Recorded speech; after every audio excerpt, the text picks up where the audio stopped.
72 damage both times. And both times he left damage on the board. Oh no!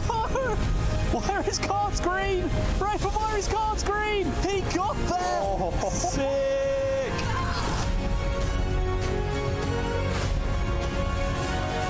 It's so powerful, all these rushes. I can't even believe the value he's got. Labby with a pop-off, well deserved. He stays in for another series.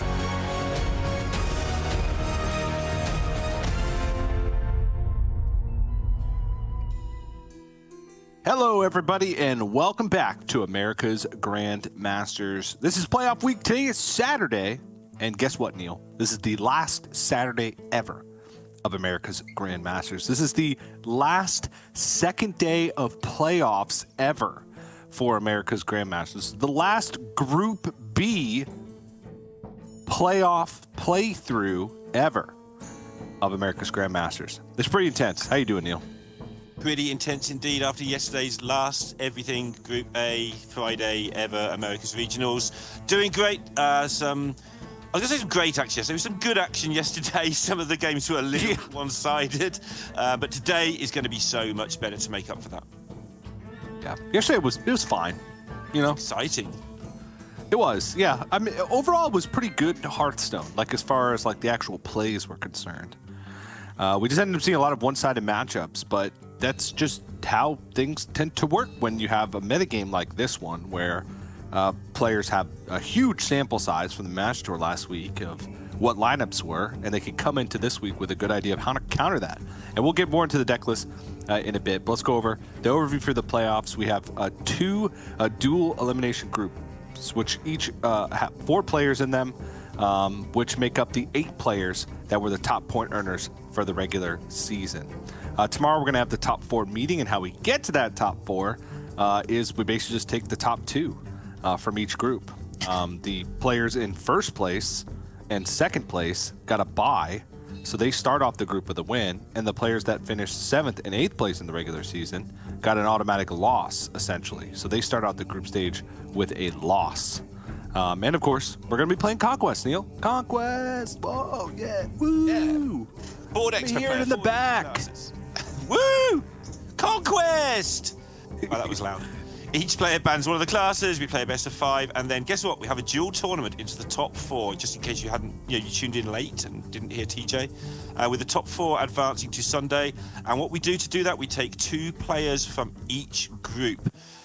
Thank goodness, because how weird would it be if we took 3 from one group and 1 from the other? Think of the complaining that would go on. Oh. Yeah, I couldn't even imagine, how weird that would be. But not as weird as this. Speaking of weird. All right, so basically for every stage that you complete within the playoffs, you get $500 with a $1,000 starting bonus. You get $1,000 for making the playoffs. And if you pass the first stage, which means you get to 3rd to 4th place, which means you get into the decider match, right? Yeah. Of the playoffs, you get $500. If you get that's if you can make it semifinals. Sorry. Yeah. Then if you get 2nd place, that's another stage. You've passed another stage. You've won the semifinals. You get $500. Then if you win, so you've won the finals, you get $500. And then as a bonus, we've thrown in $133 as a bonus to the player that wins. So that's how you get $2,633. And then also you might go to the World Championships. I mean, you're granted a place at the World Championships, so you probably go.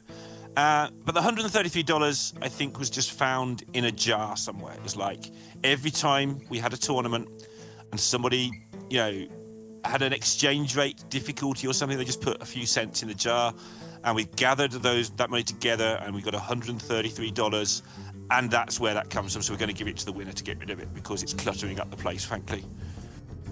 Yeah, it was actually the caster swear jar. We threw $1 in there every time we said a no, and we had $133 times 3, which is $399. Wow, that's a lot, actually. We need to step up our game, or step down our game, I don't know which Either way. way, like we could swear more and the players get more money, or we could swear less and we would get told off less often. Yeah, but that money comes from somewhere, and I got sent one less light than everybody else. That's where it came from. So even though However, my green screen looks good, I'm making it work with one less light. That's where that money came from. God, yes, they sold TJ's light. Just got $133. There is some Hearthstone today. That is going to go off the screen. Pun, RBG, Dmitry Kazov, and Monsanto are assorted randomly around the groups, depending on how they did. So it's not that random after all. But it looks random, and we like it that way. EJ, what's going on with Exactly. those groups? Yeah, so I sort of mentioned it. Actually, not sort of. I specifically mentioned it. Players that finished first and second in the regular season, i.e. Fled, who got the bye yesterday, and Dmitry Kazov, who gets the bye in Group B today, start off the group stage with a win. The players that finish in the middle of the pack, so in this group, Pun and Gamer RBG, play out like it's a normal group. They start off with an initial match.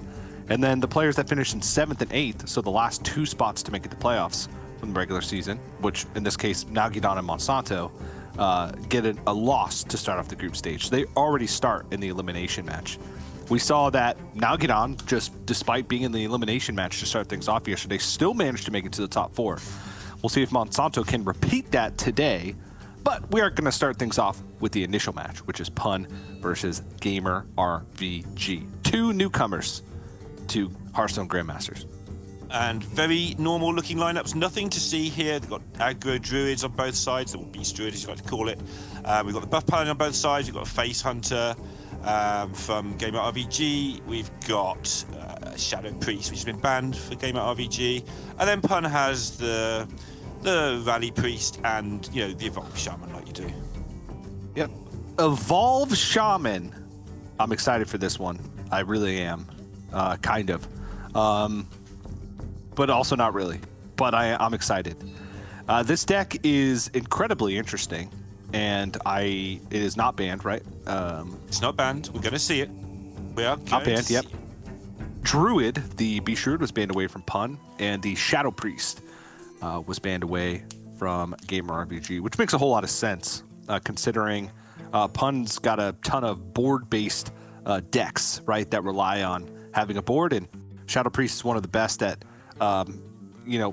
taking and keeping early board states, and they can run away with games incredibly quickly. So, Beast Rally Evolve buff. Yep, that sounds like just a Breb. Name of a card. I'll play my Beast Rally Evolve buff. 7 mana, do these 4 things. Yeah, that's what's that? The card.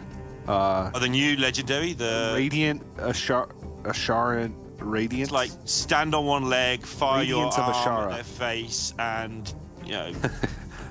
plant your keyboard or something. It's amazing. Yeah, it's like if you cast a nature spell, your frost spells give +3 attack to beasts, and then if you cast a frost spell, your fire spells give +2 spell damage to elementals, and then if you cast a frost spell, then your nature spells give your fire spells a 50% chance to cast a frost spell on your Nagas. There you go. The great thing is your opponent then just... Pretty sure that's the card. They're reading the card. They're like, what does this do? They just missed their turn. Here is Pun's Evolve Shaman. He has got the tiny toys, the box spine knuckles at the top end there, the main highlights. Adriano played something like this at the Masters Tour, but it was even more curvy, like with a Mookler and stuff thrown into that version. This is just good stuff. Evolve, basically burn Shaman with Bolner thrown in. I don't know how you want to word it. No, not at all. It has no burn except for Serpentine Portal. It just makes a lot of minions in the early game to fight for board, and then it has Bogspine Knuckles and Tiny Toys thrown in the deck to, just make sure you have that kind of board-based finisher. If you've won the board and you're hitting them with all your minions in your aggro mirror, you can win even better by having even bigger things. Well, a lot of times you end up losing the board in this deck. I've been playing a lot of this deck. A lot of times you do end up losing the board in the deck.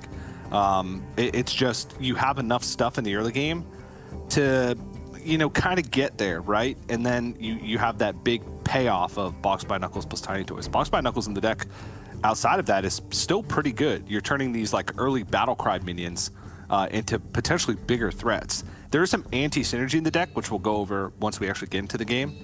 But it still is a pretty cool deck overall, and a lot of little neat interactions, things that you can do to improve your win rate against some of the decks in the metagame. But Gamer RPG going to be going with Face Hunter, and I pretty much highlighted the Trog plus Cult Neophyte combo in every single one of Gamer RPG's decks because it is in every single one of Gamer RPG's decks except for Beast Druid, which he doesn't have the Cult Neophytes but does have the Trogs, and it's hard to fit Cult Neophytes in that deck.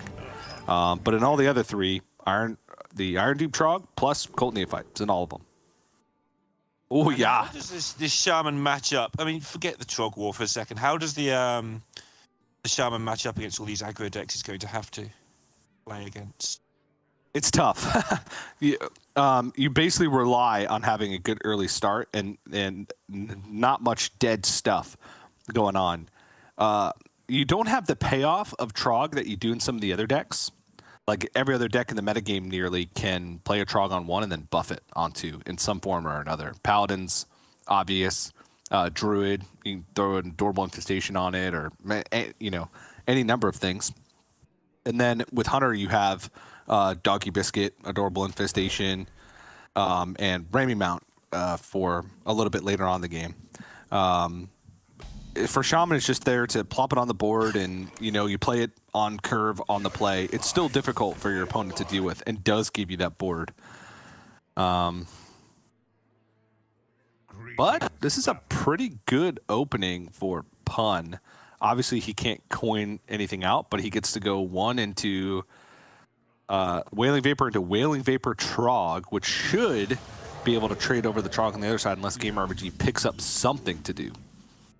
Oh, no! Okay, never mind. It's terrible. Terrible start. Oh, no.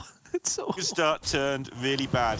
Where's Gamer RPG living now, by the way? Where does the ladder lead today? Because Fled sold the bunk bed. So he's now in somebody else's house. He sold it. Gamer RPG was sleeping underneath. He didn't realize that he was making the trip. I don't know. He's just living in wherever Fled decided to sell the bunk bed to. That's it. Just somewhere else. Doesn't matter. He's just woke up. He's just worked out, hey, I'm in a different city. Oh, well, Hearthstone's home. It'll work. Yeah. Yeah, whoever bought that bunk bed got a deal, too, because it came with Gamer RPG and his PC. So, yeah. Not bad. He's going to need that $133 to get back home. Yeah. All right, so Gamer RPG, with that amazing pickup of the biscuit on turn 2, has completely altered the course of this. And you find that a lot with Trogs, is the first person to get a buff on their Trog kind of ends the game. It's not over yet, of course, but it is going to be difficult here for Pun to get back into it. Yeah, and being on the play is super impactful because you get to play your Trog and your opponent can't make a power play with coin to try and contest it. So a little bit of a tough situation for Pun. No matter what happens here, he'll still be able to play Supertrap Portal. Yes. But yeah, and Gamer RPG, a lot of power. Not falling for it. Like, he knows the portal's available, so he needs to be able to take care of the Trog. And the aimed shot taking care of it now would have left next turn as being pretty sad, so it works nicely. But it does unlock Lightning Bloom if Pun wants it. Ooh. Now I don't know if you want a Lightning Bloom here because you're going to get the discounts almost always. A Ramming Mount or a Doggy Biscuit on the Intrepid Initiate to trade over the Octobot would stop that. But I think you can hold on to the coin and the Bloom for a bigger power play. Yep. The Cage Match Custodian being on the board would allow Punt to have a little bit more pressure, but I think you can, since you know that you're going to get the Knuckles, you can hold the Lightning Bloom for a power play with the Knuckles, potentially. Next couple of turns are going to be pretty silly with that Rhino pickup as well. Gamer RVG very limited what he can do this turn. But the Rhino should help him fight back. It's going to be pretty brutal out there for a couple of turns.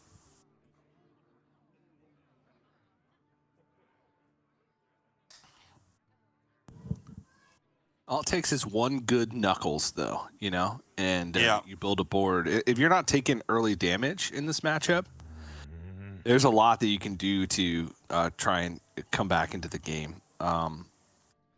It does depend on draws, but you do have multiple ways to try and cycle through your deck with Primal Dungeoneer, with Cage Match Custodian to pull the Knuckles, and then Drekthar kind of in a weird way.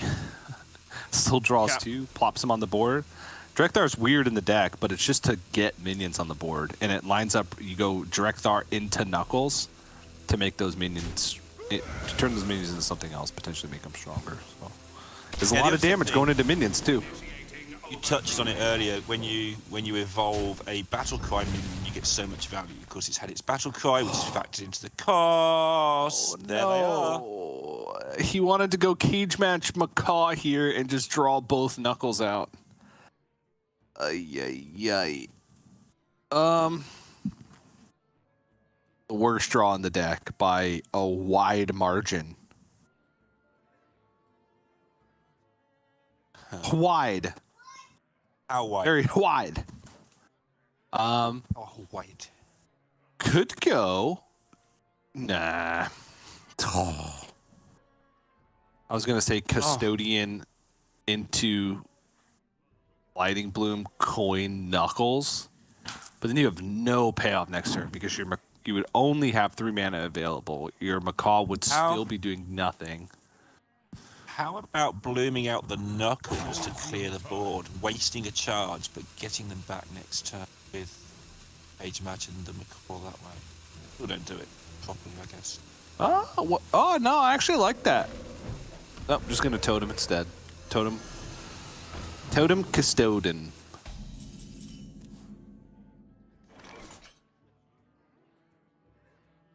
Not a good draw either.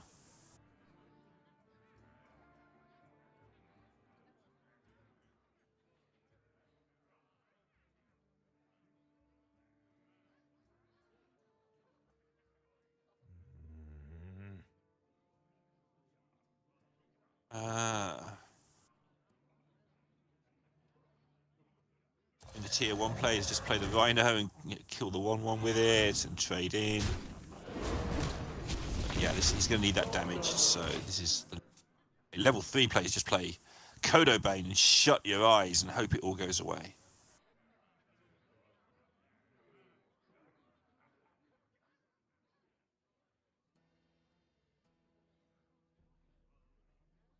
I'm not really getting anything to use the Macaw on here, but he's got a load of powerful cards, but he's got to get a move on using them. Yeah, I'm fine with just a Wild Paw Caverns here.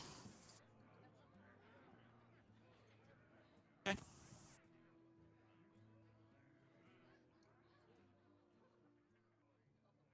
Taking some damage. Yeah, but it's not that much damage. Like, it would take 5 more. Okay, it's going to get out the Macaw, and Game RBG will get some information here that the hand is double Knuckles. Yep.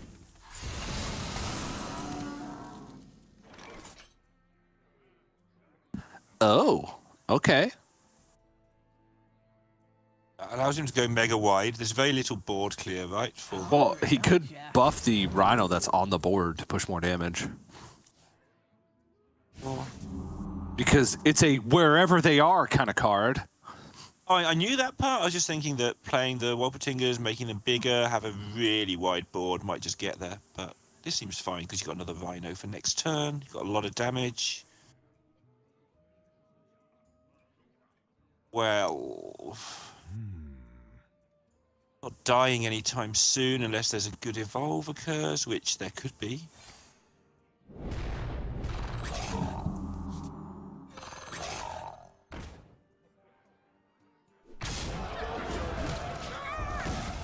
kind of splitting up the two plays, going half wide, but yeah. Oh my goodness. Yep. I'd play the Knuckles, TJ, I think. Yeah. And he's going to do nothing. Hey. Oh, look at this. Trampling Rhino, Guardian Og Merchant it, and then trade over so it doesn't get frozen. Still push a ton of damage, and then we're on Tiny Toys as essentially the only out for Pun. And it's not even an out by itself. He would have to get good stuff with the Evolve on the Tiny Toys for it to still be worth it. I guess it's just got to count whether... I mean, it should be worth protecting the Rhino. I'm sure it is. I can't see a reason why it wouldn't be. He'll be thinking about, the 4 damage from the hero power, the 2 damage. Yeah, but that's... Nothing makes sense, really. Yeah. It's 2 damage wasted this turn, but it's potentially unlocking 7 damage for next turn by making the Rhino not frozen. That is Neophyte, and that is the game. Yet the game has gone, yeah. Like, Neophyte. Okay, I concede. What can he get? Nothing. Very lucky. A whole lot of nothing. And yeah, not a great display of what the Evolved Shaman is capable of. It was kind of off the back of just the Doggy Biscuit being picked up on turn 2 and Gamer RBG being on the play. Because outside of that, Pun's start was actually really good. And if he was able to keep control of the board, which if he was able to deal with the turn 1 Trog, he would have had the board, right? He had a lot of things going for him with just on-curve plays, Wailing Vapor, buffing Wailing Vapor, and but the Doggy Biscuit just really shut everything down, put him behind, and he was just never able to catch up. Yeah, that finishing position's why I wouldn't have minded playing the Knuckles on the turn I suggested it. I don't know if it was right or not. Probably not if Pun didn't do it, but it just felt like that's the way to optimize where he was at. But I guess he felt he'd get too far behind. Yeah, which makes sense. Like, Knuckles is very expensive for what it does on smaller boards. And that's like the biggest reason to not play it. It's only 3 damage. It's not really fighting for board that aggressively. And you're evolving 2s into 3s, which a lot of times is the same amount of stats. No Neophyte, as you said. It's just Trog and then Arbor up and then, oh no, I haven't got a Neophyte. I just put Prize Fury in here because of Trogs. Yep. And another tough matchup, but this one I think is more doable because, like, your you can end up using like Revolve in cool ways, like to get rid of like composting, right? So you get double the benefit. Obviously, Pun only plays 1 Revolve, but you can also block like Colt Neophyte and McCall in the early game. Even Bolner to an extent, like Bolner Colt Neophyte, it interrupts the ability for Beast Druid to like spam onto the board as quickly because you're delaying their spells, you're delaying their buffs, and you can make way for bigger boards yourself. But again, it's still completely reliant on the early game for Evolved Shaman because they have a lot of things that are not really super proactive in a way that some of these other board-based decks can do. Right? Their cards don't contain a lot of raw power. It's just like disruption in the early game to buy time for your bigger plays in the mid game. No Trog versus no Trog. Keeps the Bolner for some middle game value, I assume? Ooh. You can in this deck, playing Bolner on curve is usually just the play. Yeah? You don't really have any battle cries that have like these massive effects for the mid game like you would, or the late game like you would with actual Bolner OTK. You just play Bolner on curve, it's got 4 health, so it almost always survives, and then you follow that up with like Colt Neophyte, Sleepbreaker, or Cage Match Custodian, and then you just get more value from those cards, and that's it. And then Bolner 6 again, you do the same thing again. Like, Bolner Colt Neophyte is actually so huge against so many decks in the meta. Yeah, that makes a lot of sense. It would be pretty huge here if you got it, but the kennels are coming down on turn 2, set up by Gamer RVG on turn 1 with the nature studies. They'll do their thing for a while. A very good hand. Nice Fury in hand. Yeah, he's going to get some massive stuff like by turn 4 or 5. Yep. I kind of want to contest the Bolner, so I wouldn't mind just playing out like a Vibrant Squirrel here. Coining out a Vibrant Squirrel, because his turn 3 could still be Thorngrowth Sentries plus Adorable Infestation. Like, it doesn't change that. And if he just lets this stops right now, he just has a 2/2, which Adorable Infestation does not contest the Bolner any longer. Doesn't need the coin for the Prize Fury. If a squirrel dies now, there'll be 2 draws, which is what, 11 in 36 chance of hitting at least one squirrel person, whatever they're called. A nut. It's 2 turns. Well, they're called like, one of them is like Happy Squirrel, and the other one's like Squirrel or something. It's a nut. Smiling squirrel. It's a squirrel. It's got a picture of a squirrel on it when it comes back. But I can't remember what it's called. It's something like Satisfied Squirrel or something crazy.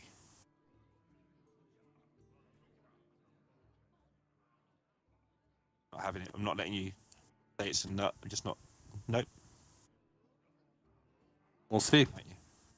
We will. Well, we won't, because we'll just see it appear and then we won't know what it's called.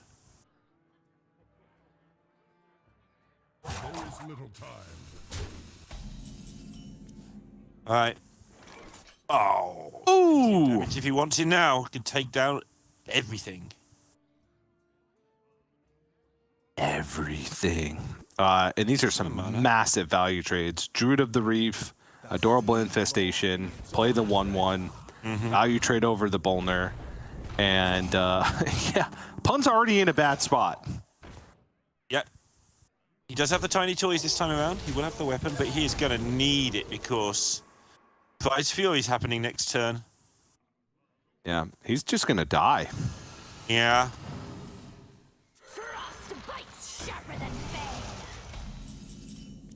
He's got to go Knuckles into toys. He has to have enough time to go Knuckles into toys, which doesn't look like that's going to be the case. I mean, ouch. Yeah, this is 8, 9, 10, 11, 12, 15 power, 17 power with the summon. And he's at 19, so he would need 2 damage. In a deck that just has so many buffs. Yeah, Moonlit Guidance into... actually... If Moonlit Guidance doesn't do it, it's too early, I think. Moonlit Guidance into Power the Wild. Sure, that works. Oh, or just draw Power the Wild off the top. And it's 2-0. Wow. Not the best showing for Evolve Shaman up until this point. Obviously, we're looking at very good opening hands for the aggro decks that it's going up against, but it's not made to beat up on aggro decks because it's a board-based deck that does rely on having a board at some point in the game, and aggro decks don't allow you the time to just wait until Knuckles plus Tiny Toys. You still can do Shaman things with Lightning Bloom, Wildpaw Caverns, Lightning Bloom, Drekthar, but Punch just hasn't been offered those hands, and even then, you still need the follow-up in order to make it happen.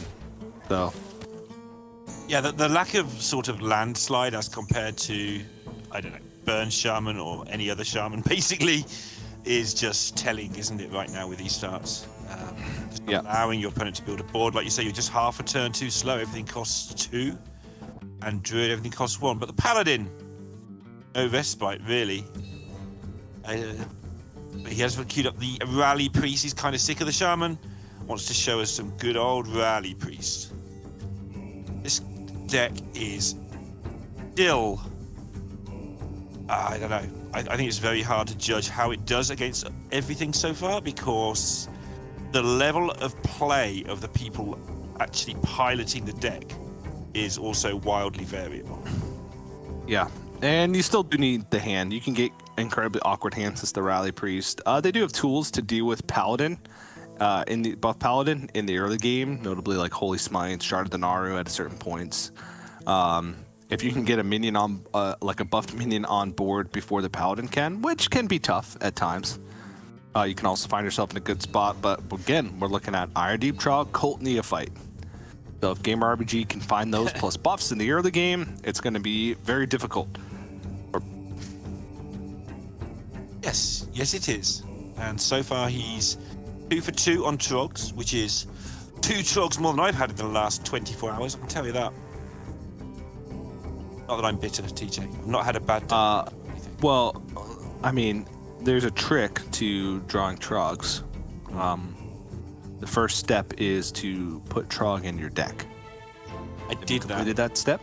You did that? Played a load of Trog decks, lost The every second- game, so I switched to Warrior, which didn't have a Trog. So The second step is to, in the mulligan phase, mulligan away all of the cards that aren't the Trog. Did you do that? I did that too, yeah. Oh wow, then I'm out all out of ideas. But I appreciate it. I do appreciate it. It makes me feel much better now about how things have been going. And this mulligan phase, how much is Gamer RVG going to go for the Trog with a Knight of Anointment and a Vindicator already in hand?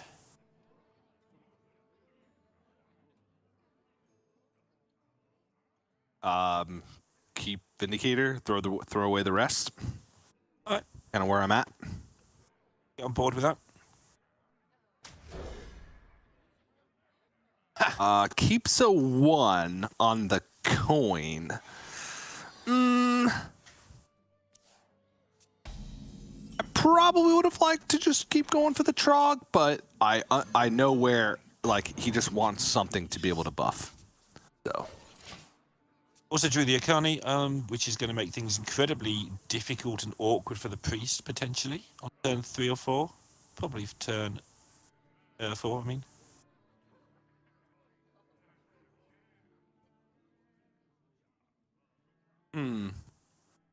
doesn't have a minion or a way to fetch a minion currently. So I'm kind of eyeing the Renew just to have something flexible. All right. I'm kind of looking at the rally and trusting my deck. Okay. EJ, yeah. Well, you're wrong.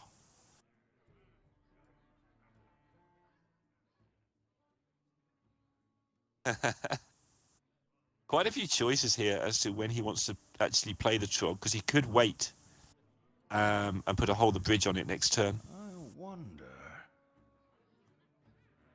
Yeah, but then he wouldn't really be doing much this turn except for playing Hand of a Doll. Yeah. I don't want to do something more powerful this turn. Uh-huh. But what is that? You could coin Vindicator, but you're buffing just a Knight of Anointment, which isn't that high in value. You could coin Bannerman. Just Trog? Okay. That's a secret option number 3. Scary option as well, because he needs to be able to deal with a Nazmani, which I was going to say was not in hand, but as if by magic, appeared. Yeah. It's interesting, however, because he does have palm reading. And it looks like he's just going to palm reading, so he's going to go for... Ooh, against all TJ, odds. I love that card. There it is. There it is.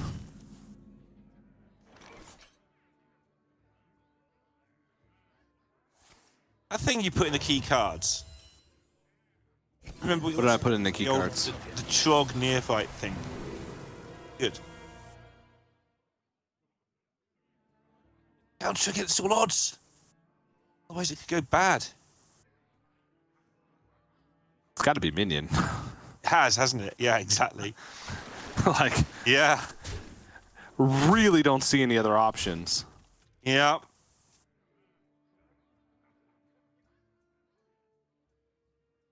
I mean, I do, because I can see the opposing hand, but yeah. Realistically, you're right. All right, you can...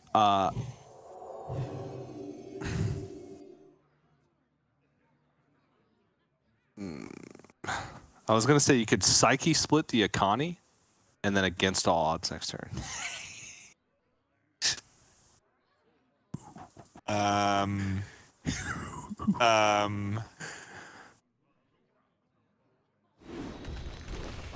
Don't worry about the fact that it literally gets punished by any buff. I won't. I'm not worried. He's just gonna go against all odds this turn. Still gonna have to deal with this Akani. And by deal with it, I mean second thrive. Play a minion and give it up. Or find a way to kill it before he has to play a minion, which that seems like it could be a difficult task.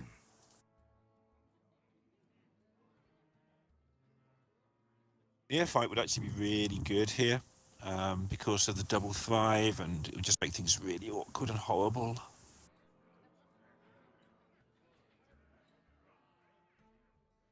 Turns out that playing against Priest is really hard, though, because you don't know what's in their hand. Like, against all odds. Should have played around it.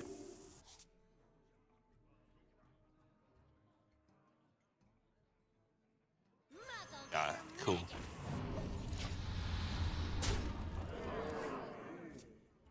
That just makes a real mess of Pun's hand. He could find Shard still.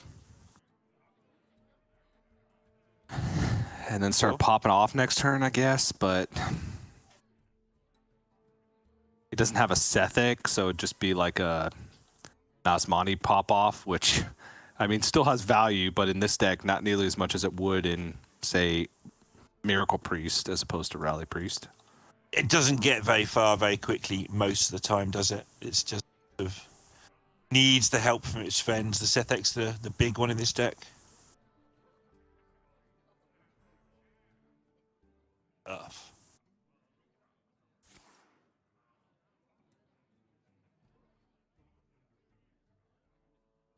I mean, Sure. Find a minion or a way to get one. Ooh, Hysteria. Uh-huh. Okay.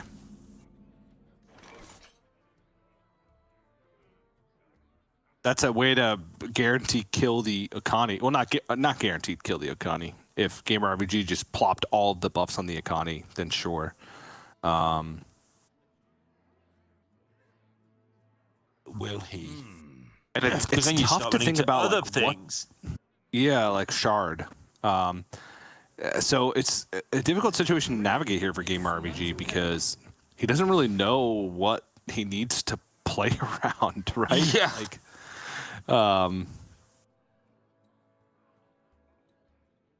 it's so difficult. My instinct here is just to give everything Divine Shield and go in, but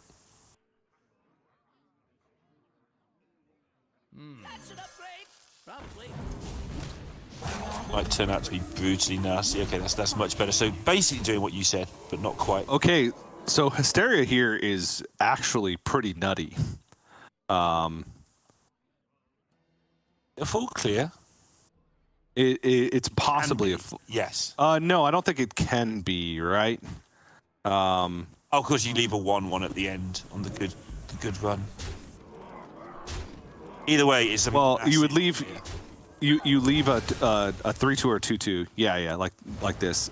Because of the Divine Shield on the Righteous Protector. Yeah. It's still pretty good. It is pretty nasty. And now Gamer RPG's got to start over. He invested a lot in kind of trying to like protect that Akani, and now has to basically start from scratch. Does have buffs, however, but Pun is relatively healthy. And does have pop-off available next turn, like a good pop-off available next turn. Yeah. And no Cold Neophyte, no Akani will stand in his way. He's going to be able to get a lot done. Yep, including healing as well as setting up a good board. So Gamer RVG really needs to be in position where he can win next turn if things happen. Avoid it himself. Why? If I'm honest. All right, pop-off time. Pun's going. Yep. No time to think. Just move. This could actually go wrong really quickly. It shouldn't, Yeah, so but it's one of those that can just fail. Yeah, he didn't play the Sethic right now because he wanted to see if it would hit this like second Nazmani or something, or realize that he likes the spells in his hand and just wants to discount them. Now we can go. Yep. I should now. Oh, what? Oh my! Just one spell nails a Devour, which clears off 2 of these minions. Okay, another Psyche split, expensive. Not the best, but still more stuff in his hand for a potential second, like reload pop-off turn. Pretty much everything he can keep the Nazmani back, but having it on board just seems like another thing on the board to me. Ed, I mean, genius analysis. You know what, Neo? It does seem like another thing on the board to me as well. All right, how does he try and win this? It was so close. If he had 2 minions up, it would have been lethal with the Battle Master. But now it's not. You can kill the Sethic and just hope that there's no way to get another Sethic. Which currently... There's not, but at this point, I mean, Pun could just dump all this stuff and make a massive unkillable board and also clear Gamer RBG's board. Like, that also seems pretty good. Yeah, we talked about how it's not so good with just Nazmanis, but he's got the double Psyche split plus double palm reading. That's kind of an exception. Egg Mount, just never getting through that. Yep.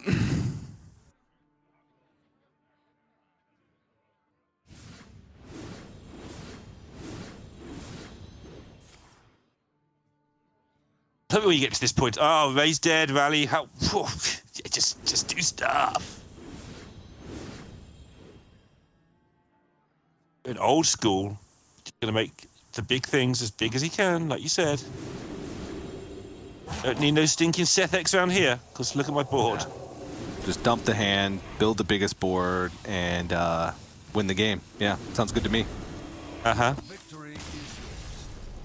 And Game RPG is not even going to wait to see. I mean, he emptied his hand. Like, he saw the last card. He's like, okay, yep, that's good enough. I'm out of here.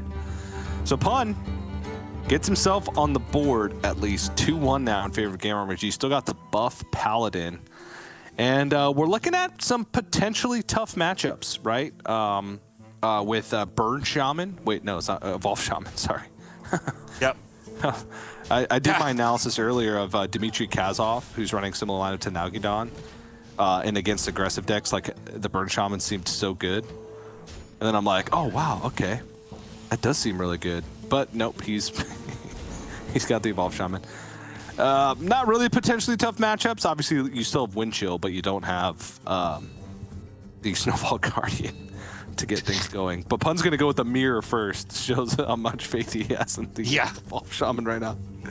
He said he got on the board, but that's been his problem with the Shaman. He's not been able to get on the board, TJ. Yep. Or at least not been able to stay there. So, Trogs, Neophytes. Yep, I agree with these key cards. And then I just threw a Blessing of Authority in there. There's so many buffs, I was just like, you know what? Let's just do the biggest one. Nicely ordered in numerical casting cost order. I like that as well. Yep, I always do that. I always do it unless I know I'm going to be casting with Sottle. And then I just put them any old place because it annoys him so much. You know, nice favorite pastime. Annoying Sottle? Yeah. Yep.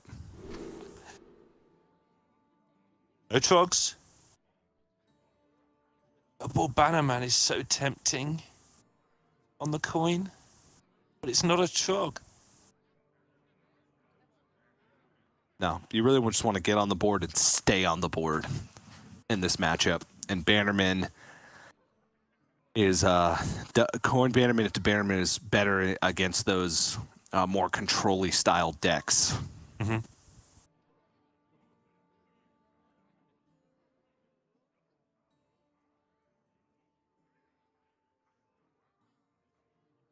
Gurgle's interesting, but again, if you're keeping it, that could just be another draw to Trog. You've got plenty of chances of that. I want to throw them all, I think. Yep. Yes. All right, hits a Trog. However, Yeah. the accompaniment to the Trog is not ideal. And that's not helped, but he's got to go for it now. And he just needs to pick up a buff next turn, or going to get run over by 1/1s. The light dims, but we fight. Oh no. Oh no. He has got Carriel, so he can always play Carriel and then try and hold him Mr. Smite. Yep. Oh, we're there. We're there already. Okay. Just straight to the chase, TJ. No messing around with that mid-range stuff. He's got to hope that his opponent has a terrible hand, never puts more than 3 power on the board, plays Carriel, and lives enough turns to buff Mr. Smite many times. And throw him over some of these taunts straight into the face.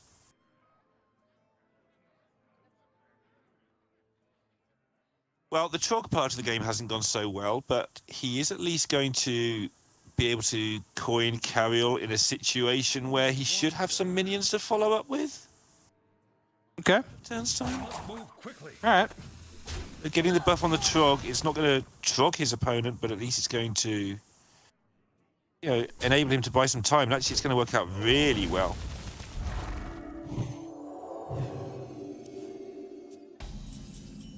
Yeah, this is okay. I'll take your word for it. Yeah. Think it's not okay? All right. It's good. I'm just worried about his follow-up. Sure, Pun's been just drawing nearly air, right? Decent early start, but hasn't been able to pick things up. Cold Neophyte, Hand of a Doll, it's not really blocking anything. I guess it would be blocking Blessing of Authority in this instance because the Carriel discount. But he also doesn't really want to buff the Cult Neophyte because he would want to save a buff for Blade Master Samuro. This is honestly, Pun, like this is kind of the weakness of early starts that aren't like Trog into buff or like multiple buffs, He just played out understated minions onto the board and couldn't really do anything else. Doesn't even block the Carriel because she'll attack again, which never happens, which is why we always forget about it, but it does reduce the costs again, right? Oh, yeah, so it doesn't even block Blessing of Authority. It would just be able to come right down, but just for a different amount. Yep, because Carriel's never attacked twice in the history of Hearthstone before. Just gets exploded. Yeah, I believe you. Here we go. Yep, that's official stats. Coming from the stats guy. Uh-huh.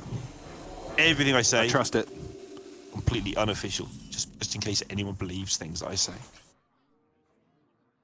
So yeah, just Carriel face, Blessing of Authority, trade over, and I mean, this game's gonna end real soon.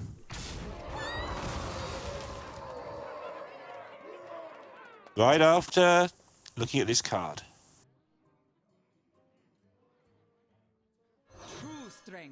Well, Game RPG still has to wait a turn before Battlegrounds Battlemaster is playable. I'm sorry. But then the game will end.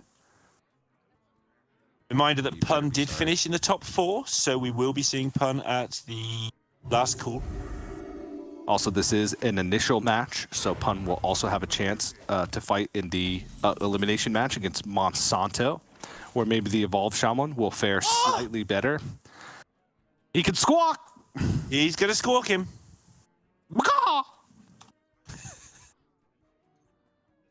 Very good.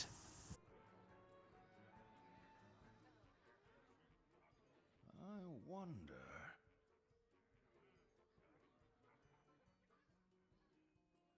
MRVG frozen in time as he calculates this.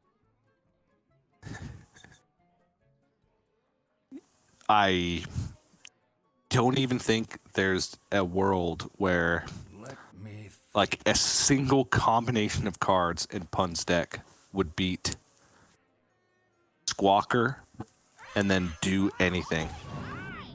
Yeah. These are the hardest turns to play as a top player when you've got to find that 0.1% that beats you, right? It never matters. That would matter one time in 1,000, I guess, but it hardly ever matters. Oh, well, he found the ever so slight optimization, which was play the Squawker, then play the Hand of a Doll, after discounting it with Cariel and blocking any semblance of a chance that Pun would have to come back in that game with the Blessing of Authority plus trade. Didn't even need the Battle Master, and a incredibly one-sided series, which seems to be the trend here for playoffs in America's Grandmaster. Gamer RBG takes the win, going to move on to play Dmitry Kazov in the winner's match. Yeah, and he had a terrible hand, but we weren't. Yeah, we saw Pun's open. I thought it was okay, and then Pun just drew Blessing, Samurai, Blessing, and that was enough for Gamer RBG, who got the buff for the Trog on turn 2, and that was just enough to deal with the things on the board, and then it all snowballed from there. And as you see, the graphic now makes a lot more sense now it's filled in, and what TJ said was true. Gamer RBG will take on Dmitry Kazov. Pun will play Monsanto, and then we'll go to last call as well at some point later in the year. Yep. So at least can take that away if the Evolved Shaman can't beat Monsanto. But I think he's in a little bit better spot against Monsanto than he was against Gamer RBG. There were a lot of terrible matchups for the Evolved Shaman. And keep in mind, like, these players kind of came into this blind. You know, they had to just decide a lineup that was going to be able to defeat a group, as opposed to when you look at a normal week of Grandmasters, by the time we see players on broadcast, they've won at least one series with their lineup already. So, you know, something's working with it. Whereas here, we're coming in, these are the first matches that they're playing with these lineups. And so Pun ran into a tough one right off the bat, but maybe he can bounce back and take a couple matchups in a row. He will be hoping that Gamer RBG does beat Dmitry Kazov, so he wouldn't have to face him again in the decider if it comes to that. I think he fares a little bit better against Dmitry Kazov's lineup as well. But yeah, took a risk with the Bring and didn't pay off in this first series, at least. That being said, have to respect people taking a risk with their Bring. We've heard Europe in particular talking about that. Like, you basically get nothing for second place is the phrase here. Okay, yeah, you might as well win it all, get to the Worlds. Yes, there's a few $100s on the line, but that Worlds money is so massive. Definitely worth trying to just bring something that blows it out the water and come top. So you've got to respect it. If it doesn't work, you look silly, but it's still the right thing to do. That's right. That's right. But first match in the books. We got a little bit of a late start, so we're already trekking along on time. But we are going to have to go to a break, give Gamer RBG a little bit of a break before his winner's match, because that is what's going to be coming up next. Gamer RBG versus Dmitry Kazov. So don't go anywhere. We'll be back in a few moments with more America's Grandmasters playoffs.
everybody. Welcome back to America's Grandmasters. We're approaching our second match of the day here on Playoff Saturday, and it's the winner's match. It's between Gamer RBG, who just defeated Pun, and Dmitry Kazov, who got the bye by finishing in the top 2 of the regular season. And Gamer RBG aggro lineup firing on all cylinders against Pun, who seemingly wasn't super prepared for it with his lineup.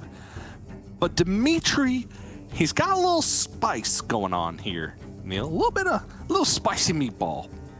A little bit of spicy meatball? What sort of spicy meatball? Because it looked reasonably standard to me. What have I missed when I've looked through these lineup? Looks a little bit like... Charge Warrior? Yeah, hello? Nalgidon's lineup. Yeah. I mean, Charge Warrior, we don't talk about Charge Warrior. We have to, it's my job. But I mean, struggling with Charge Warrior personally. But yeah, he has brought it as the one faceless version, which I think is what you bring to these events, because you don't need to full combo the things, because you can ban them out, so you can play it a little bit more sensibly.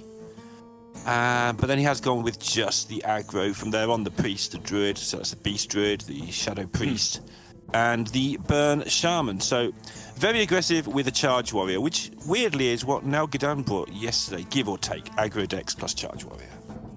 Yeah, it's the anti-aggro lineup is how we kind of put it yesterday with Nalgidan.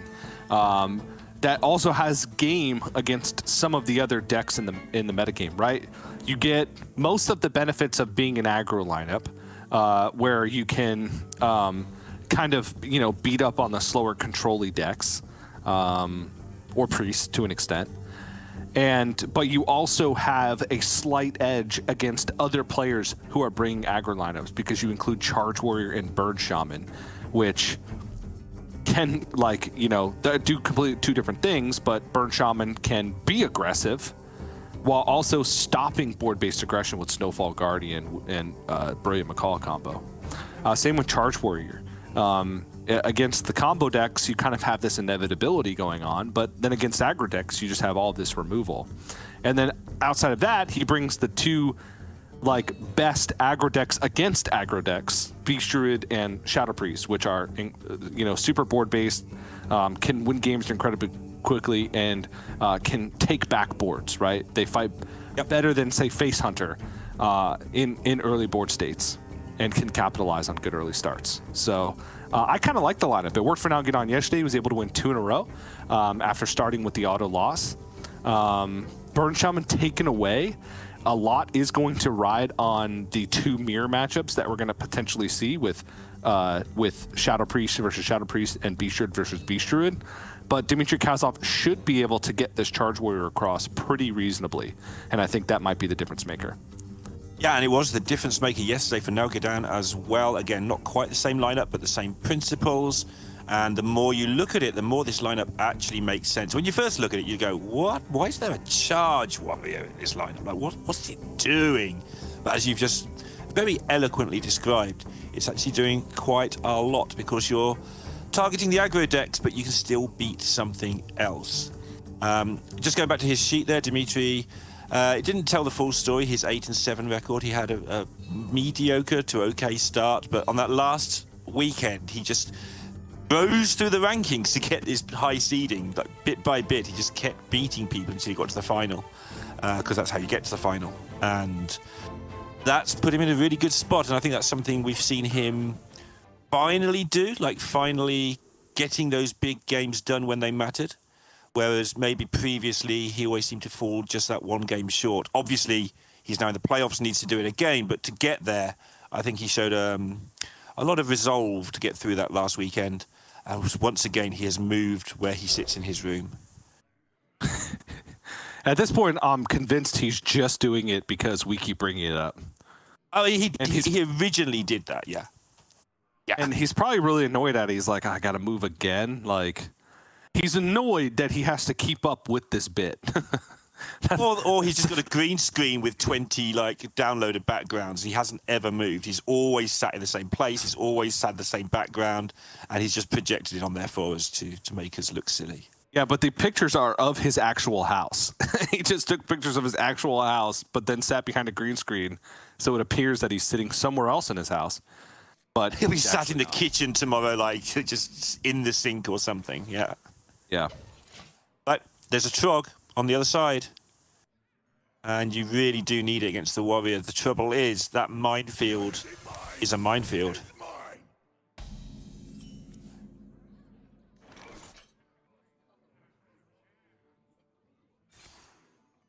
Yeah. Do this because he's got double shield slam.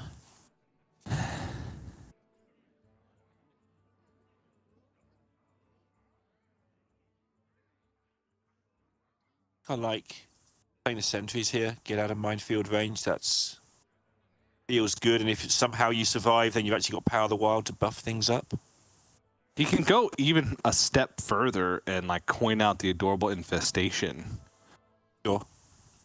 I like it. Because warrior removal is expected, right? Every step of the way, you know what they have, like in their arsenal. You can play around things step by step as you go up the mana curve. And so going with Thorngrowth Sentries plus Adorable Infestation here just seems pretty reasonable because it puts more stats on the board. It protects the Trog even further from Minefield. And also plays around the shield slam as it happens now as well by buffing the Trog, taking away the armor and giving it 3 health. That takes away the armor up shield slam play that was available to Dimitri. Yeah, and now Dimitri's seeing all of this slip away. Just like that. One of the downsides of Charge Warrior is like, you know, your deck is so full of these combo pieces to have a chance against some of the slower decks that, you know, when you're dealing with an aggro deck where you need to hit your removal on curve, it's difficult because you know, if he was a card deeper in his deck, maybe he does find an answer to this board state. He's thinking about just throwing out the minefield anyway because, to be quite honest, it's never really getting much better. Yeah. I mean, it's going to have to be after a different type of removal to clean up a board even further. Yeah, and next turn there's just a great chance he draws one of those combo pieces, like you're saying, like just pick up to the front. Great, thanks for the help, deck. Obviously, Game RVG, presumably thinking already about Brawl. That's the next step. Also wants to make sure he doesn't do something silly and walk into a terrifying Blade Storm. Yeah, he's naturally protected from Blade Storm as is. I think you just push damage here. The deck is chock full of premium reloadability. Yeah, it was interesting he took the Nourish, the Nourish rather than the Feral Rage. I thought maybe the 4 attack would be good, but he's planning to have some sustain if this does all go wrong, which is interesting because composting usually provides that, but as he hasn't got it in his hand, he just decided to give himself a little bit of extra chance at the end of the game. Yep. Feel it. Oh dear.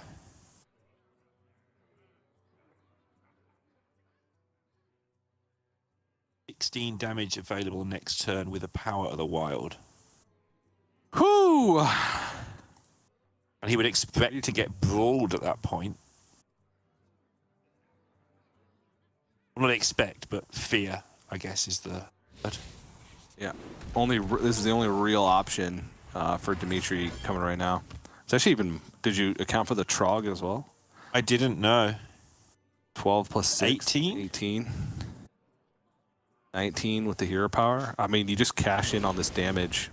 Dimitri has to have Brawl. And even then, if one of the higher powered minions survives, Game RBG could have lethal anyway. Yeah, absolutely. I guess not. He's still a ways off, but... Arbor up. Do it. If a 4 attack survives. Wow. Game. Well, that's all that analysis. Is it game though? He's got the bulwark. It's still game. It's fine. It's still game. 1 million damage. Yep. But is it game though? It's still game. So yeah, that analysis all went well, TJ. We did good there. Well done. Well done, us.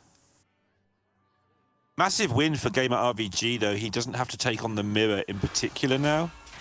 is a big deal.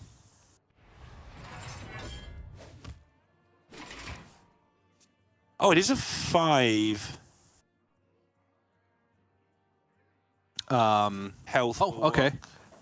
So hero power, and then he would be able to push 7 through, so it's 1 damage off lethal. I mean, a frozen buckler next turn would turn this game around. It would, yeah. Because he has shield shatter. He's still a turn away from Rakara. He also has he wouldn't have cutting class to be able to do that because the bulwark is getting destroyed. You know what would change this game around right now? Would be a feral rage. The game of RPG took Nourish instead of. All right, that's game. Wow. Well. And he managed to draw garbage without drawing a combo piece, which is quite impressive. I mean, he had like the cards that support the combo. He had like Magtheridon, Mr. Smite, right? So like those cards aren't usually in the standard control warriors. That could have been Rancor. Would have even bought quite a bit more time, which he cuts. Only runs 1 brawl, I believe, as well. Yeah. So like if that Mr. Smite was a brawl or a Rancor, then much different situation. So not only are there 6 combo cards, but there's also all the supporting cards that shouldn't be. Oh, yeah. Yeah, but That being said, from Gamer RPG's perspective, that game probably looks so weird. He just played his cards, and Dimitri just armored up and then bulwarked and died. Like sandbox mode. Yeah, like you're trying to think about, okay, what do I play around here? What do I play around here? Right, he's literally not doing anything. Cool. All right, game 1. Nicely done, me. That's what Gamer RPG's thinking. Yep. Face Hunter. How many Trogs has he drawn today? Like all of them? I'm pretty sure he's drawn a Trog on 1 or 2 in every game. Yeah, because the Paladin draw was bad, but it was a Trog, so it was fine. And then he drew the buff. Yeah, so he has drawn a Trog every game. Good play. That's what I'd do. All 5 games. Yep. What I'd do. Sure. Right. My Gamer RPG came through the whole system, sort of the way as intended. In 2019, he was getting like 70% win rates in those qualifiers. And then he played some Masters Tours and then had a bad start and then got used to Masters Tours because he kept winning qualifiers and then got better and better and then eventually got to Grandmasters. So it'd be kind of a cool story if he ends up going to the Worlds because he has done it right from the ground up. And I like that.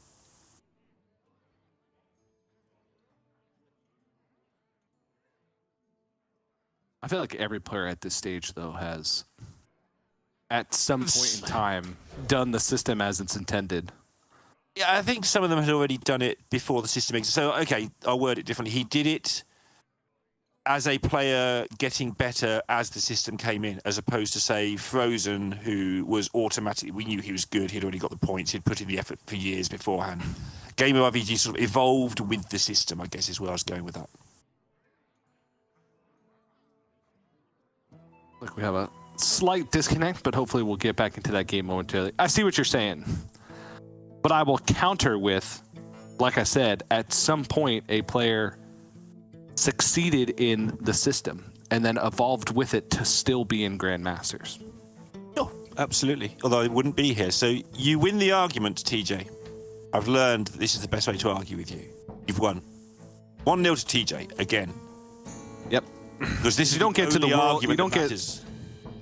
You don't finish second at the World Championship without succeeding at that system. But that was a different system. That was the old confetti system. But is this... You're implying that this system, it would be cooler if Game RPG made it by implying that this system is cooler than previous systems. All systems are currently the coolest system, otherwise we wouldn't be there. However, this system that we're in right now is simultaneously the current system and not the current system. That's a very Because good while they're point. because while they're in America's Grandmasters playing in the playoffs, that's the system. They're playing for something completely different, right? Because there is no more America's Grandmasters after this weekend. They're playing for the right to be the reigning champion of America's Grandmasters next year as well, without having to play. Well, Neil, you've actually won the argument now that I've realized it, because it comes full No, you won. No, because it comes full circle. Because if Gamer RPG goes to Worlds, that means he succeeded at the previous system and the current system. Because right now we're simultaneously in both. He would have won America's Grandmasters, and he would be competing at the World Championship, which is technically a separate system. Is it? I don't know. But technically he's got a fight again. Because there won't be America's Grandmasters anymore. And Grandmasters won't be the only thing that feeds into the World Championship. So that's a new system.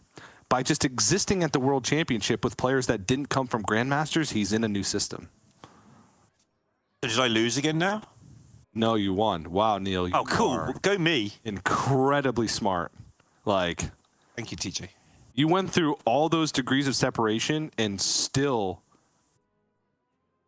came to the right conclusion. I'm impressed. I think we're back at the old bell curve. I like Neophyte here, by the way, because it allows him to stack up the board against Minefield. But this will do. Nope. It's the old bell curve. 6 games, 6 trogs. All the sensible people are in the middle of the argument, and the really stupid people like me are on the left of the argument. But you're thinking that I'm one of the clever people on the right of the argument. Old Trog. Yep. I mean, that was like not the average outcome, but it was close to it, right? It would have been the Intrepid Initiate surviving as like ideal for him. Obviously, a 1-1 surviving would be ideal, but with how the health was separated.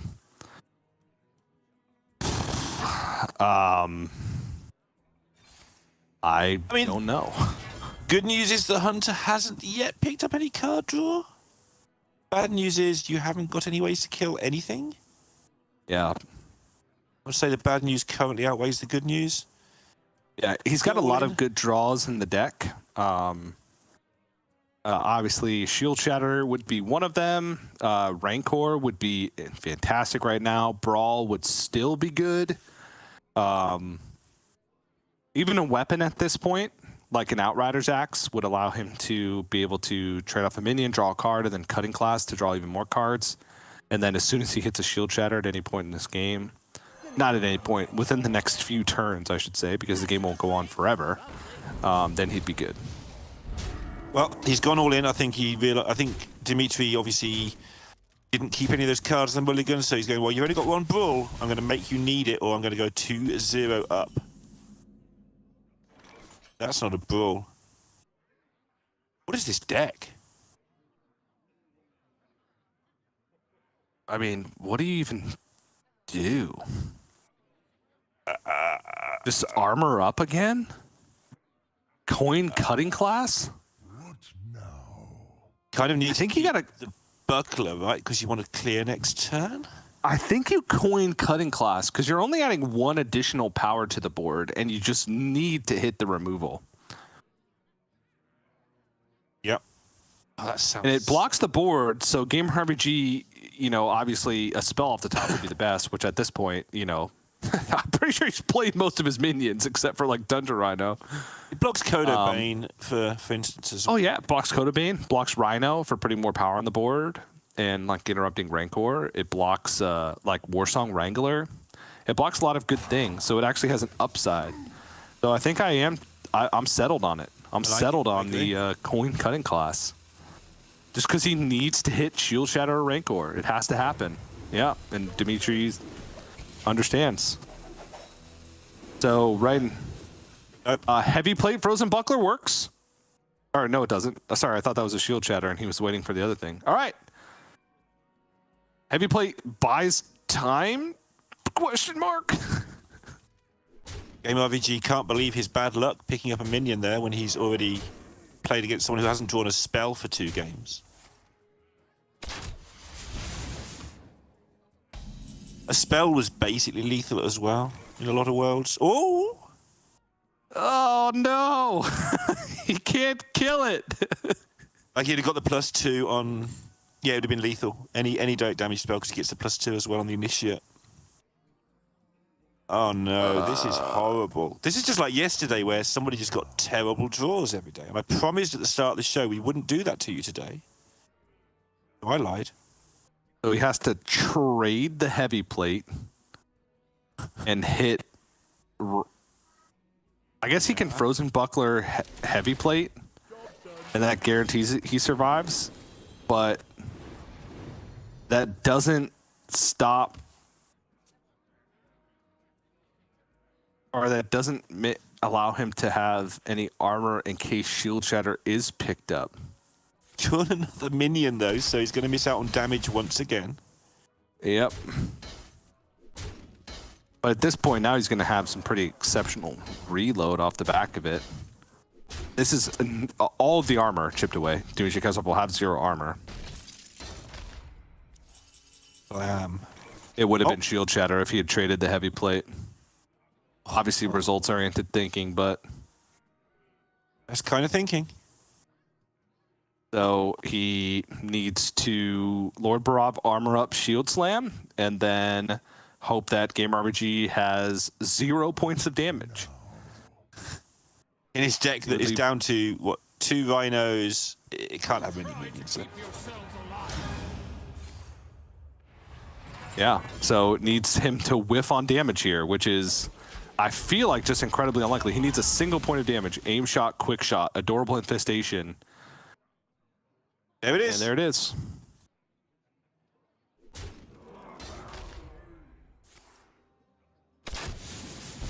Getting excited. 2-0. And this warrior deck, which should have won both these games like on paper. They're not playing on paper. They are playing on the America's Hearthstone client.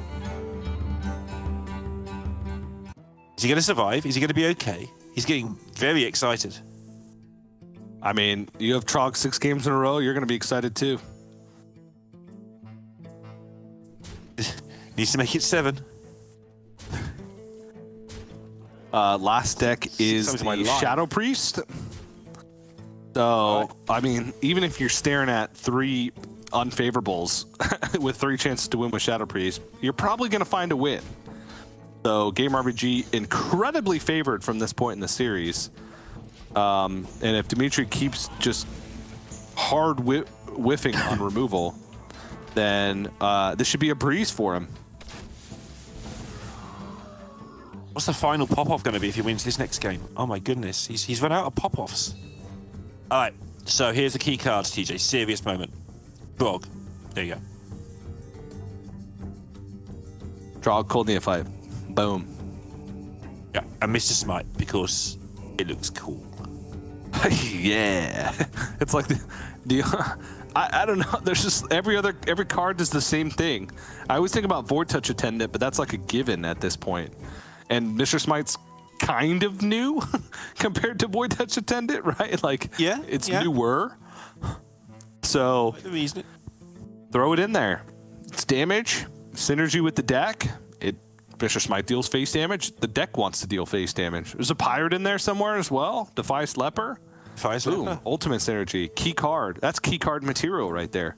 So yeah, Dmitry has to beat Shadow Priest with his own Shadow Priest, Charge Warrior, which seems like it can't win a game, and Beast Druid.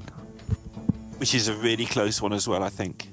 Very close one, yep. So a mirror, a favorable, but not with the way he's drawing in Charge Warrior, and another like toss-up, right? Yeah. And you add those together, and Game RPG's still incredibly favored. Because in one of those games, Game RPG's either going to hit the God Draw, or, you know, Dmitry Kazov is just going to whiff again. He has 3 chances in order for that to happen. So, and Dmitry Kazov also has to be probably a little bit frightened, because he watched Fled yesterday come in as the top seed in the group, and then just 0-2 straight out. And you don't want that to happen to you. No, you don't. Strangely. Or he could, you know, just watch Europe and then take inspiration from Bly's instead. Well, instead of Fled or Super Fate, you know, who Yep. both provided with a lot of entertainment this season. Sure did. It's queued up. Let's see if I can Sneak peek. get it. It's Warrior again. Decided it. Yeah, Third time's a charm. yeah. Just saying. You know what? It's got to happen at some point. I got to get removal at some point, or he has to whiff on a Trog at some point. And like it's been the same opening as in the last two games. It's been Trog plus 6 health on board with a minefield in Dimitri's hand. I mean, Dimitri did, I think he played it correctly, but he did have the option to kill that last Trog with a minefield last time.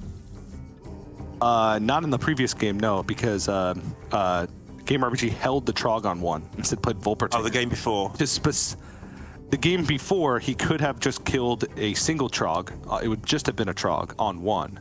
And it made no sense. But then, I mean, it depends if you think that Trog's just going to come back to bite you. I feel like, yeah, the way Gamer RPG's hand was, he probably still loses that game. Because he would have had no removal. But the minefield didn't really end up doing anything anyway. So Game RPG did space it out last game quite well because he went Volpertinger on 1 and then specifically Trog Initiate on 2 to have 6 health on board to make sure that he was playing around minefield. So even though he had Trog on 1, he didn't play Trog on 1. Because in Hunter, you're always gonna minefield on 2 to kill a Trog because you don't want Doggy Biscuit to ruin your day. I guess it wouldn't ruin your day because you'd still minefield it away, but you might as well spend the mana while you can. And Hunter just has less minions and less minion follow-up than Druid does. So you know that minefield is getting as much value as it can. So they do have their decks selected, Warrior again for Dimitri. So hopefully we'll be jumping in momentarily to this game. Yeah, they're probably restarting because they had that little disconnect, something like that's going on, I imagine. And this is the part where we look at each other awkwardly because talk on demand. Oh no. Talk about something, TJ. Talk. Say some words. What I'm going to do is, does it look like I'm looking at the camera? Yes. I'm not.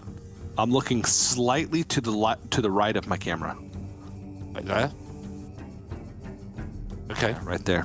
We can both look slightly away from the camera. Yep. That started it. Well done. We found the code. So all we have to do is be idiots, i.e. be ourselves, and they'll get into that game real quick. Yeah, that's 7 in a row. It's like players, can you speed it up because TJ and Lorinda, they're looking to the right of their cameras again. All right, Dimitri full mold. Let's see. Oh my Let's see what he gets back. Not the best day for this to be happening, but he does get a second life by getting that top 2 seed, of course.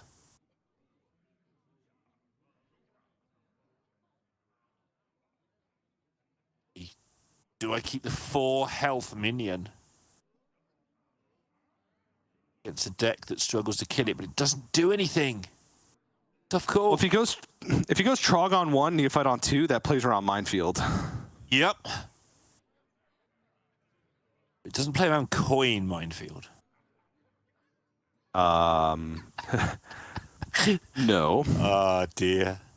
You're right. Oh, he's got a pool. Right. He's got a minefield. All right, this is twice the amount of removal that he's had in the previous 2 games already in the opening hand. Yep. Coin minefield now.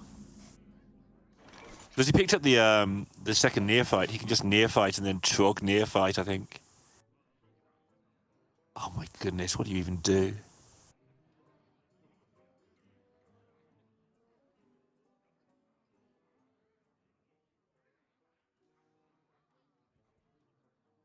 Wiggling horror. Wriggling horror also plays around minefield, but I think he wants to go neophyte this turn into what, Trog? I mean, he do what he likes. Wriggling horror. Yeah. But what's the best? I like having a 2/5 minion. Right now? No, I think next turn because you get so much damage in, right? Yeah.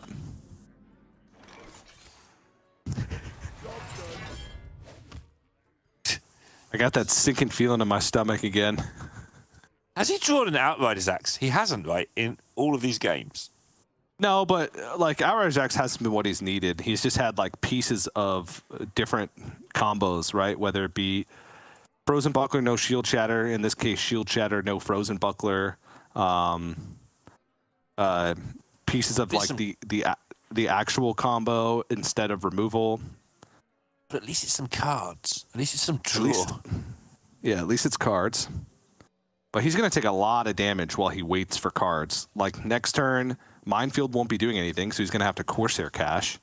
And then if it's Outrider's Axe, he needs to turn to set up the Outrider's Axe and hit something, so more damage. Yeah. And then Cutting Class into hopefully removal at that point, and then more damage, right? It's just going to be a lot of damage coming in all at once. RVG's had enough of these stupid trogs. He's like, don't need them anymore. Yeah, well, I don't think it's really made much sense. Like, just Really? playing this stuff has made it feel perfectly fine. Dmitry Kazlov does have the Brawl for next turn. So I imagine no removal is going to need to come out. He's just going to be taking a lot. It's so much damage. I think there might have been an argument for near-fighting on 4 just because of that Brawl, because whatever you do, you've got a lot of stuff on the board. Yeah, I could see it. But he's already not very healthy. 13 life. And when the Brawl's gone, there's only one of them. Relying on those combos that TJ described. Yep. And there's a Raised Dead. Of course there's a Raised Dead. And a Trog, which can come down after the Brawl and mess up your day. Yeah, I just don't think this level of removal is going to work out. Ooh. Dimitri, that best outcome. All right, something looking up for him, and those are probably not the best for Game RPG Raised Deads. But he can play them all. He can play them all, yes. Which is helpful. Dimitri again currently does not have a way to deal with the next board that Game RPG is going to play. Yep, knows there's no Brawl. Obviously, there are other combo cards, but about what you Org Merchant, right, is the hard part of this decision. Probably the Trog. If you're going to play all your cards, Yep. I think Trog makes the most sense. I guess it's the question of whether you want to weave as well. Any weavers? Any weavers in the chat? All right, so how much power are we looking at here? 6, 7, 8, 9 plus a hero power 11. And that's only a shield slam. So Outrider's Axe is not good enough. How about Minefield, Armor Up, Shield Slam, what survives? Then you've got the Trogs going on. Ugh. I do think, though, Minefield, Armor Up, Shield Slam, something should take more power off the board, but then again, not always. Always axe. Can he axe to... He can axe. Then he can't get any armor. What now? Yeah, so he's dead if he axes. So he's dead if he axes. He could 50-50 with Corsair Cash for Bulwark. Just high roll the Minefield. That might be the only play. And there's, I don't even, Minefield probably puts more power on the board because there's a 1/4 just chilling there. I think his only play was to Minefield and try and hit the Trog like 3 times. I think he was in that much trouble. Shield Slam adds the same amount of power. Oh, no, it doesn't. It takes off 1 power. So now we're looking at 4, 5, 6, 7 damage on board. Oh! It's kind of a whiff for Gamer RPG. Is it? And by kind of a whiff, I mean that's a whiff. It makes the removal so much harder now. Yeah, but he doesn't fit in a hero power. Any removal is going to be coupled with armor gain. And oh my gosh, What a series. What just happened to Dimitri? Like, he's still got a bulwark out. Because it would be 5 durability. Oh no, it wouldn't be an out. Nope, because it would summon 2 Trogs. oh, axe into buckler? No, because the 5/6. Yeah, axe into buckler. Oh, axe into buckler. Okay, yeah, because if you Corsair Cash and hit bulwark, there is 5 one-attack minions on the board that chew through it, and then there would be, what, 9 damage remaining?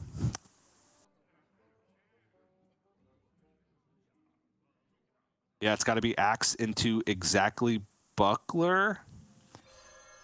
Yeah. All right, he sees Look. it.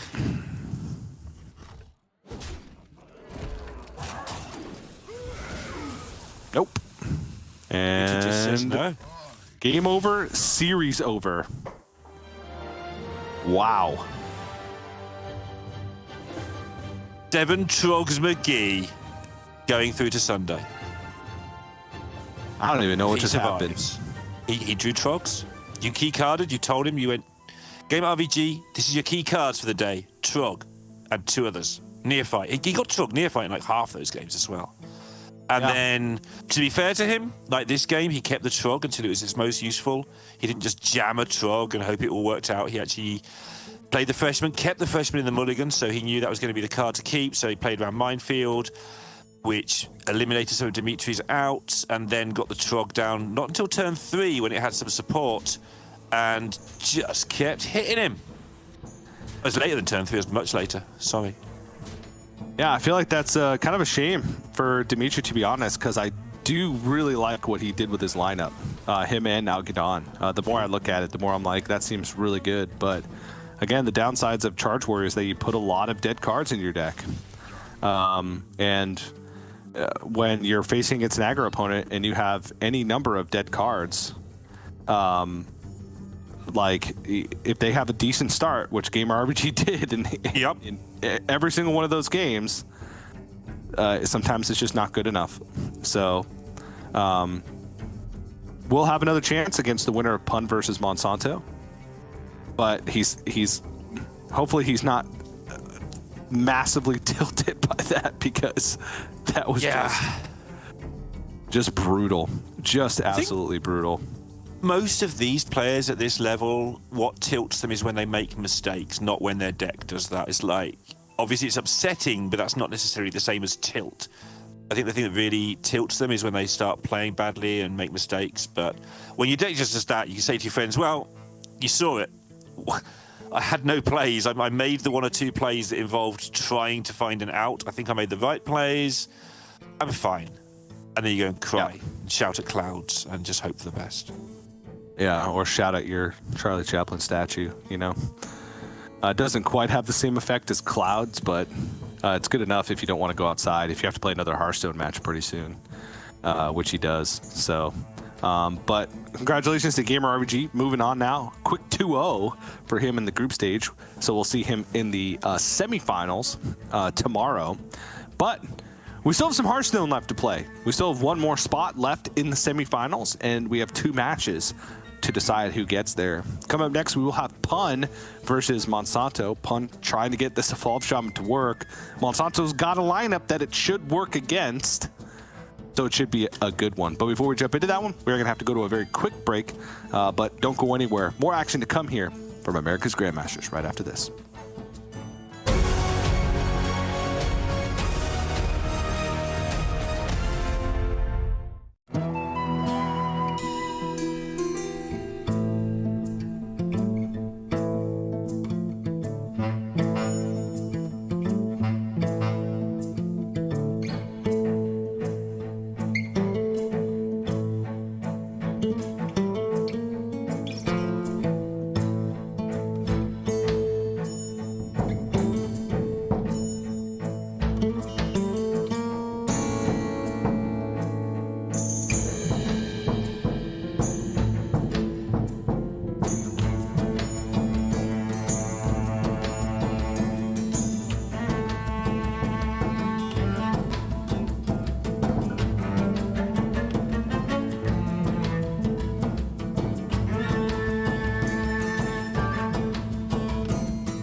everybody. Welcome back to America's Grandmasters. Halfway through our Saturday here, which means we're halfway through our weekend of playoffs.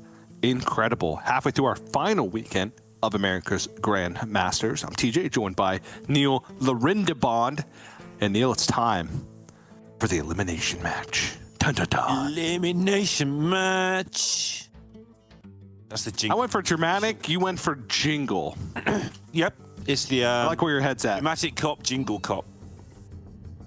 Oh, yes, all this time. Oh, yeah. Yep. Love it. This is going to be a good one, TJ, right? Tell me it's going to be a good I believe so. Yeah. Monsanto, who you said didn't really know what to bring, decided to go with just the good stuff, right? Just the I think so, yeah. good, consistent decks. Has got like Ramp, Kazakhstan Druid, Quest Fel DH, Quest Rogue, Burn Shaman. Like the overarching, generally highest win rate decks versus a field. Is it this field? Is it the field that we're in? Is it the field that America's Grandmasters are frolicking in over this playoff weekend of Grandmasters? Maybe not, but it's still got that consistency. Pun has evolved Shaman. He does, and he knows how to bring it out on game number 1 for the second time. He also has a load of things that should be good against Druid and quite good against Demon Hunter, and looks in a pretty good spot all around, I feel, here. And he's got a Trog. And if he's been watching the last 2 matches, he'll have learned how to use it. Yeah, and I would hope he was watching the first match because he was in it. Yeah. He lost it. So this deck doesn't have as much Trog follow-up as some of the others, but at the end of the day, still a Trog. But here's Monsanto. There it is. Ramp, Quest, Burn, Burn. That's a secret code that you type into the chat window in Hearthstone to get 133 gold. I mean, Celestalon may well have done that. Who knows what they're in the hunting for things in Hearthstone these days. All the puzzles and things going on there. Too strong for my brain. I put the 11 wins in Masters Tour there because Monsanto has not got to last call. He squeaked into the 7-8 spot here. But 11 wins in 2 Masters Tours. Every win counts. He's in a reasonable spot to maybe find his way into seasonal playoffs. Yep, it's looking good for him. One of the best Masters Tours performers in the Americas region of all time. So he's usually our last hope at any given moment in any given Masters Tour, which is after round 2. Always seems to work that way.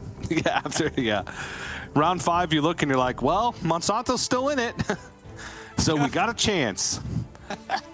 That's a bit unfair to Luna. She's usually up there as well, but yeah, we do struggle after about rounds 4 or 5 to spot people who are our hopes. We're getting better. I think we're getting closer and closer. We got really close this time around with Tincho, so maybe it'll happen one day. Yeah. Tincho and Montu as well, who made top 16, faced off against Tincho, which was unfortunate that 2 America's players had to go up against each other. That meant we got a top 8. True, yeah. Yeah, very true. Great point. The years of pessimism are wearing off on us Americans. All right, we got ourselves a game. This matchup is pretty interesting. I played it a bunch because ladder is all Kazakhstan Druid, so if you queue up on ladder to practice the deck, you're almost always going to face a ton of them. Sometimes you can get this weird amount of overwhelming pressure in the mid game if you are able to just curb out with Knuckles plus Tiny Toys. It also has Bloom Wildpaw Caverns, like most Shamans in the metagame, which allows you to still have those crazy power spikes. And you have Cult Neophytes, plus ways to essentially double up Cult Neophytes in a single turn with McCall and Bolner. So you can block key ramp turns, key removal turns, key power turns from the Druid that they would otherwise need in order to survive. But that stuff all has to kind of piece together. Again, a Bog Spike Knuckles drawn for Pun with a double Cage Match Custodian in hand. Not the biggest of deal, Just based on how his curve's going to go, he can go Primal Dungeoneer into Coin, Bogspine Knuckles into Bloom, Tiny Toys, or no, it doesn't really work out the other way. Bloom, Bogspine Knuckles into Weight, and then Coin Tiny Toys. That doesn't sound as appealing. I would Weight turn against Druid on turn 5. That always ends well. Oh yeah, that's a recipe for success. I oohed in the middle of your comments there, just because the scale was picked up. Before that, I was about to comment that Monsanto hasn't got much going on in terms of what we expect from Druid, but picking up scale, he's had it pretty nicely. Yep. He can pick himself up a Bloom. He can go Weight into scale into Bloom Solar Cenarian, and that'll make the game interesting. And by interesting, you mean really difficult for Pun. Yeah. Talking really difficult, like you described how tough this was going to be, and then the caverns came up, and that made it even tougher. And another scale. Tough turn.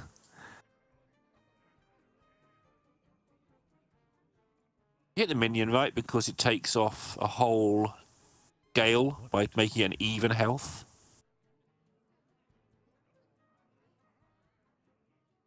Sure. That's it. Tough turn. Yep.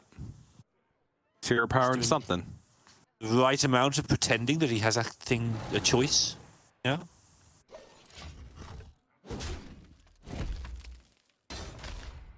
Now we need to see Pun's great plan. He's got enough cards to have a plan. Let's see what the plan turns out to be.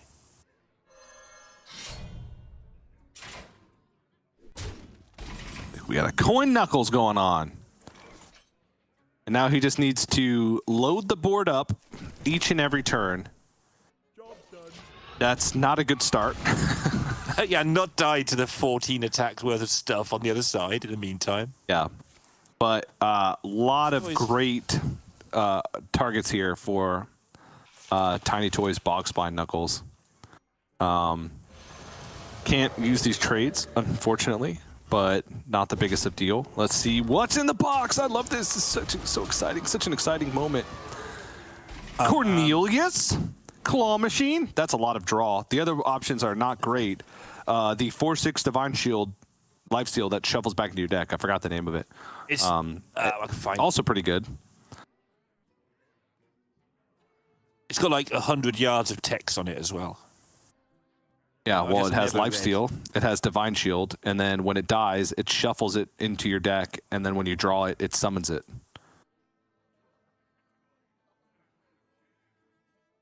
That's what it is. I just forgot the name. I know what it does. I was crying about this card the other day. I know where I was crying about it. I'm looking there rather than just looking on the normal place. Our deck tracker doesn't know what it is, so I can't look there, which is where I normally look. I just chose the wrong place. Cool. Did you try Google?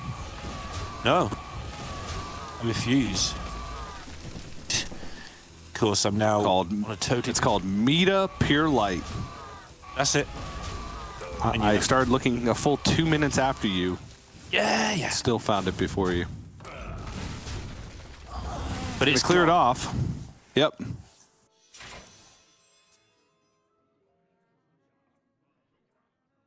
All right. Which is it?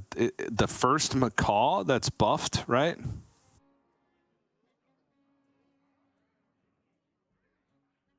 Wait. What? Sure. I'm trying to...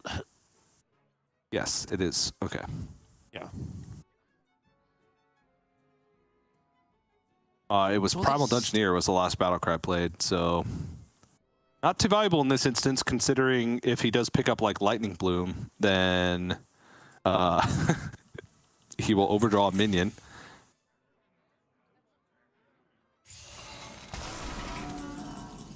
Is this like how the deck normally plays out, TJ? Like, it seems like Pun's always got a lot of cards in hand and no way to get them onto the board. No, you usually have very little cards in hand, and you want more to get them on the board. He hit Nature Spell with Primal Dungeoneer and Cornelius Rome and Claw Machine. So that's the only reason why his hand is relatively full. If you Even take like out all of against those RBG, things... sort of held onto I mean, against held onto RBG, he had... knuckles. Yeah, he had double Bloom Knuckles. That's just a poor draw. No, usually you're almost starved for resources, Right. and you want to try and get things out onto the board as quickly as possible. So this is just a product of the evolves that he got were card draw effects. And the other one was a product of the fact he couldn't play his cards because he had bad cards drawn. All right. Well, talking about cards drawn, Monsanto is hanging in there. He's got the Guess the Wait for some cards. He's got some Moonlit Guidance, so plenty of time now. So Pun needs to go in. That Tormentor is just so annoying. Uh-huh. It's tormenting his opponent. Yeah.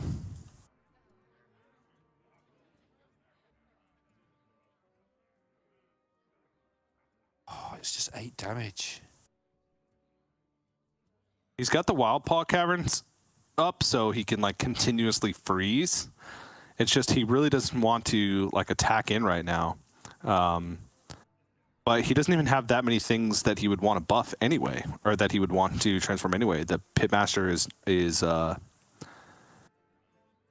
not corrupted, so it's a little bit more inefficient.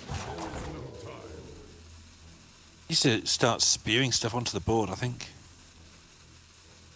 Easy said than done, though, because it all costs 2 or 3, and on 7 mana, that's just not nice numbers. It's just awkward to say it's going to be the same problem on 8 as well. So many drops in hand.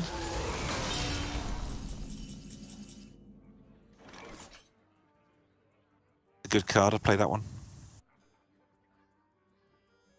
That is very timely indeed, as Moonlit Guidance and Guess the Wait to be able to follow up with it. Monsanto is cooking. I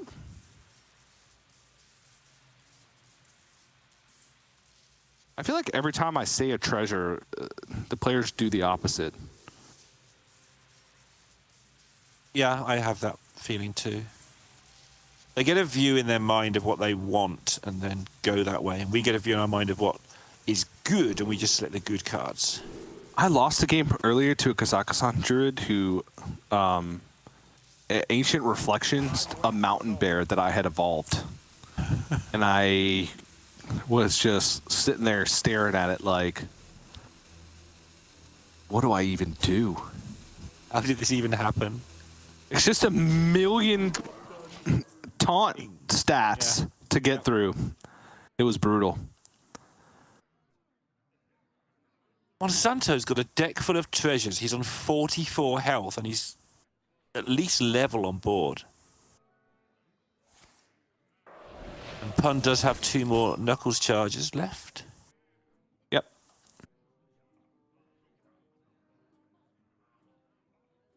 Needs to make something big happen, though. Bolner, no Colt Neophyte, though. The rest of the cards are not great. He could go Bolner like Sleepbreaker, but is just going to go with Bogspine Knuckles here to try and set up for a big next turn. And going to play the Trog after, because the Trog has more value because it can stick on the board. Pretty mediocre evolve. Bubba! Uh-huh.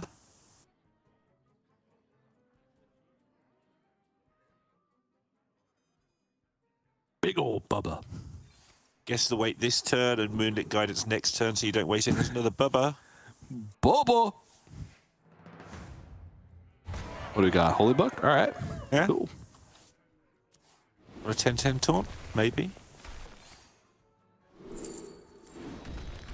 Book of the Dead. And the Book of the Dead, and that's lethal. Oh, it's lethal. Oh, it's lethal now.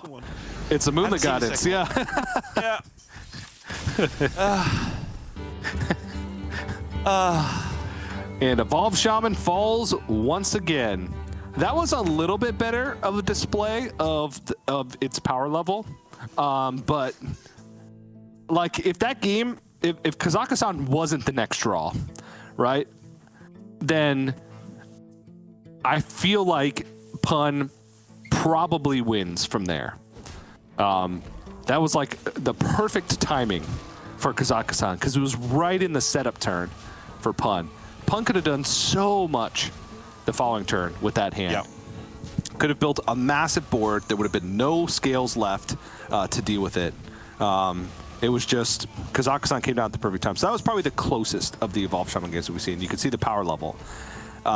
It's hard to find a deck that's not just a straight up aggro deck and would have won by that point. That's gonna beat that type of pan out from a Kazakhstan Druid. That's just Kazakhstan Druid doing Kazakhstan Druid things. So I don't think that's just a write-off of another piece of ammo to write off the Evolved Shaman.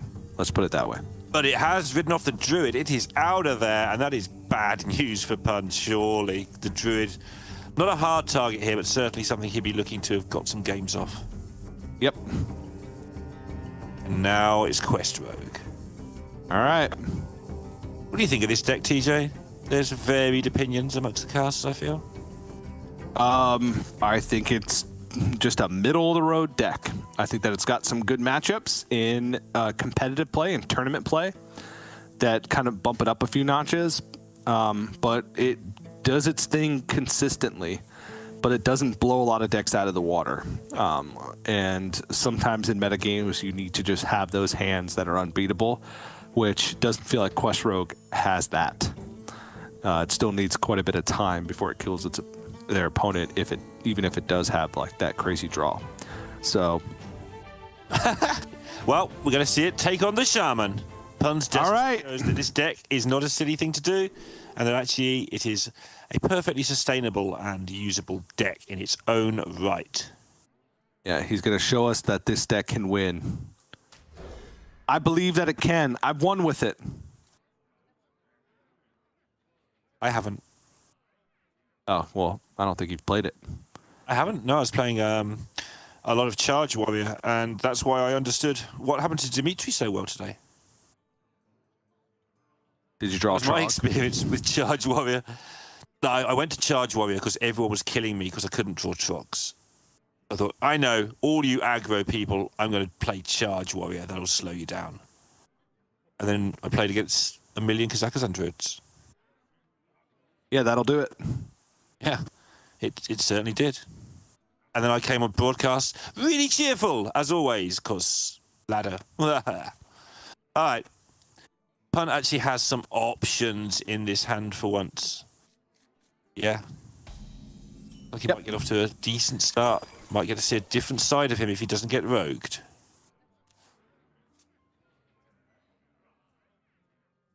Not a lot going on for Monsanto. Enough. Oh, there it is. Wow. See, sometimes you can just do shaman things and just get it done that way. But you can do shaman things with other shaman decks too. Yeah, but you can't build as big of a board in the mid game. Like, you want the best of both worlds. You want to be able to build boards and bloom cavern, right? Mm-hmm.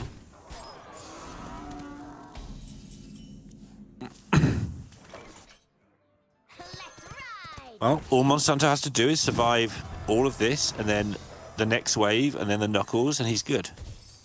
Yep. Spymatic is good. Just something to fill the curve, contest these things. I don't know if I want to give him any of this stuff. No, is it the Pitmaster just because it can't be corrupted yet? Need a bloom. Gonna be kind of slow. You need some time because the caverns are putting pressure on you. I don't think it's a Serpentron portal because it could just come down next turn and take off and like increase his board power. So yeah, I think it is Pitmaster because you also don't want him to have a Wailing Vapor because you don't want Pun to be able to go 1/2 next turn. Right. Which he kept cards in Small again, which are very likely 2s because the deck is just all 2-mana minions, Bolners, Custodian, Cold Neophyte, Sleepbreaker. He did pick Vapor. Okay, it's just the lowest power level thing, I suppose. I understand that pick. I don't know how much caster vision we have there, but the reasons you gave is the reasons that I also fancy giving the other guy, because this looks brutal now.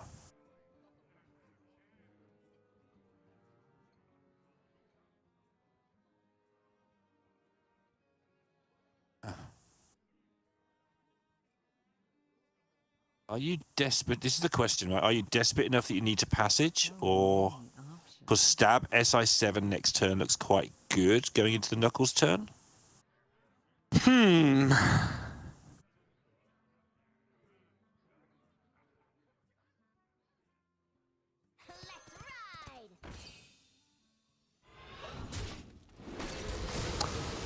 There's some big hits from Passage, but there's also some big whiffs from Passage. Yeah. And I think that's where he was settled. He just wants to be on the curve. And yep, this is this is like ideal use for Bolner, is either this and like Cage Match, any of the 2-mana battle cries, right? You play them on 4 with Bolner, and they all have positive effects. Cold Neophyte increasing cost of spells by 2. Bolner's still on the board, so you're worried about more value being gained from it. And now this makes it incredibly awkward for Monsanto. Best play you can do is SI7 Agent, and that's it. I guess stab the Bolner. Ugh. Yeah. Actually, SI7 Agent does give you the option to give a treasure that's a minion, right? So you can get more stuff on the board, but So many options. you might even like stab the Wild Paw Cavern. Just A stab the 3/4? cavern. Yeah, I know what you mean. That's the best thing. Just stab that cavern. Get it out of here. Yeah. All right. Yep. He has Takes the power off. because Bolner's not as scary as in actual Bolner Shaman. The deck's not named after it, so that's how you know it's not that scary. Oh, I see. I think I called it Bolner Stuff. No, I named it after it, so I am scared of it. Okay. Pun didn't attack. He's done that Because a lot when he's got 4 charges. I've been very surprised to see. well, I see there's not much was good. there's not much burn in the deck. These are like above average stats for their cost, right? 5 stats on a 2-drop, 5 stats on a 2-drop. Like average stats for 3-drop is only slightly over 5. Yep. And even though he has 4 charges, he doesn't want to have to spend 5 mana on the second Knuckles. He wants to be able to now this turn load the board up. Oh, okay. A call. That's a no. Yes, it's a neophyte. Yep. It is. There it is again. So weird.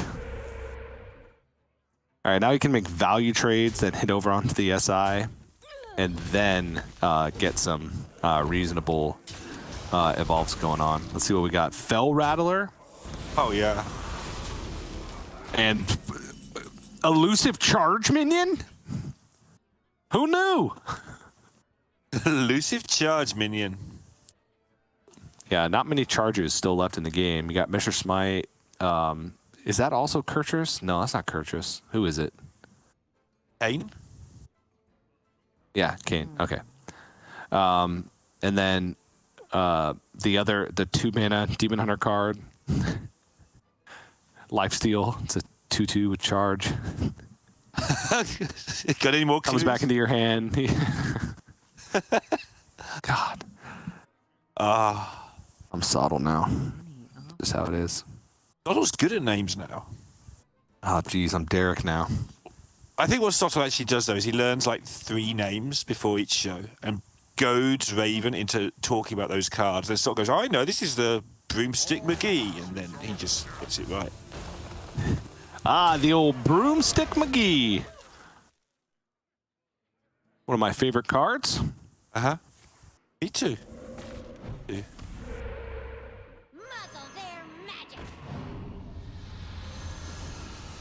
Time. Yeah. Time for the Shaman. It's going to get a win, TJ. It looks like it. It certainly looks that way. Ooh. The Overseer. Traveling Merchant, not that great. These are okay.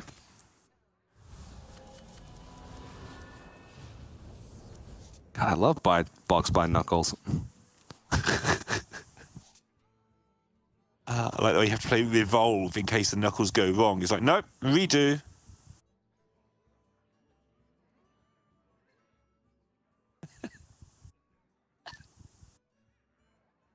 Oh, he's just giggling because Sottle's off on one now. As we watch this turn fail. He knows that box by Knuckles is there. I mean, not dying seems a priority. Yeah. But I don't think there's a way that he can do that. Choose soon. No. You gotta keep cycling this card forever until it goes away. Just Draw as many cards as possible, complete his quests, and there you have it. Evolve Shaman's done it. Look how happy Pun is. yes, Like, finally! I don't have to face And- Twitter or Reddit or the YouTube chat anymore. I've won with a deck, and nobody else has. So I am right, and you are wrong. Well done. Yep. 1-1, and game on.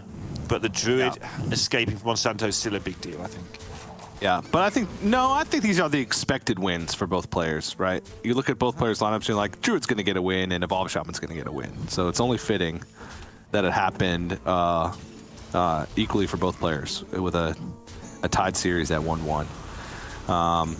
But now we move on. Left for Pun is the Priest and the Paladin, so buff Paladin, and I believe Shadow Priest, right?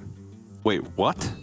I'm confused. I think that's Monsanto. That's my guess. Yeah, that's Monsanto. Yeah, Pun doesn't... Pun...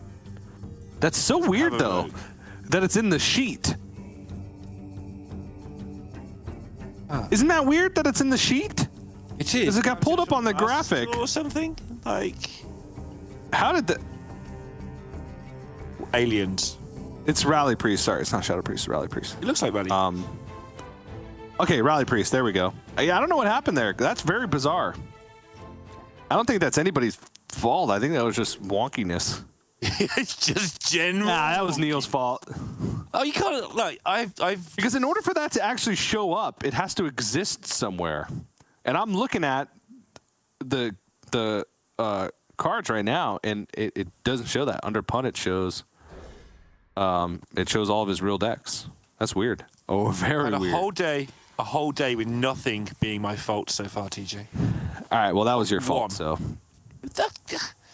Raven's fault. All right, Pun has the Nozdami, but not much else going. Oh, not much else. He also has the palm reading. Sorry. But Monsanto actually has a curve this time of things that looks like it will get going, but it's not certain to. Yep. All right, this matchup. Rogue, for like a board-based mid-range deck, does have more ways than normal to deal with Priest, right? They have SI7 Assassin, Shadow Steps, they have Fizz Flash Distractor, the Gizmo. Also a chance. And sometimes they can just quick enough, yeah. Yeah, exactly. Just curve out and make big stuff, and the Priest doesn't have time. Rally Priest usually has time, especially with this type of opening for Pun. He's got time, and he's got the juice. Already with the palm reading, picking up Corrupting Insight, discounted Gift of Luminance, Powered Fortitude. Already has a Nazmani in hand, so if this Insight picks up a 0-mana Sethic, he's just rolling. Yeah, Monsanto with the opposite problem. It looked like it could go quite well with the Foxies and so on, but kind of didn't. And he's already resorting, or not necessarily resorting, it's not the worst thing, to turboing out the quest. Choose soon. Making a pretty good job of. And he is sort of swindle into swindle away from this going absolutely nutty as well. But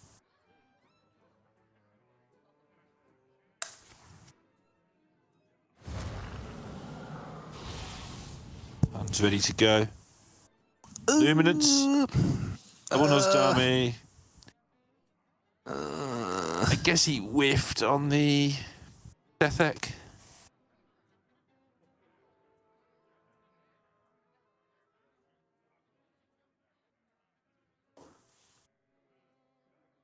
Those casting cost 3.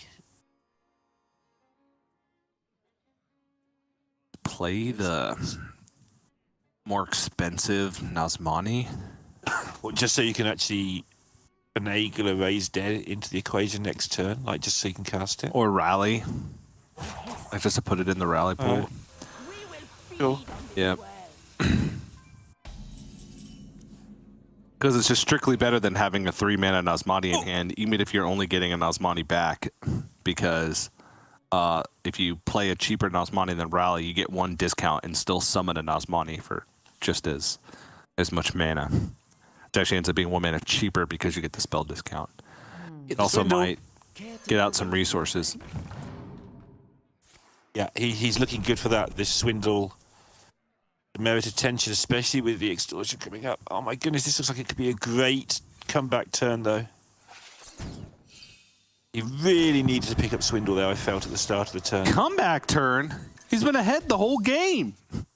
Okay, he has, but next turn he's not going to be. So he needed stuff. He didn't know he needed the stuff necessarily, but I think he needed the stuff to be in front, personally.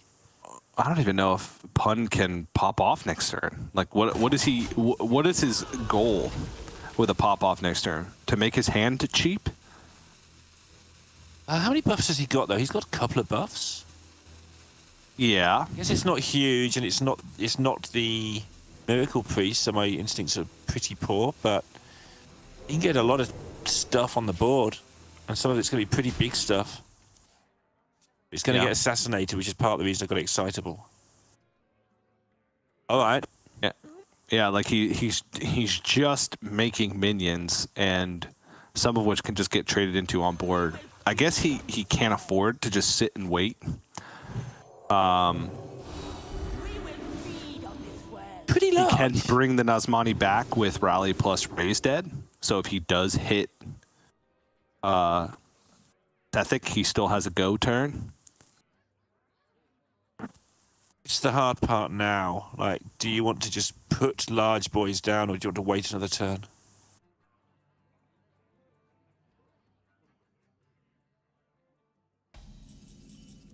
Yeah, okay.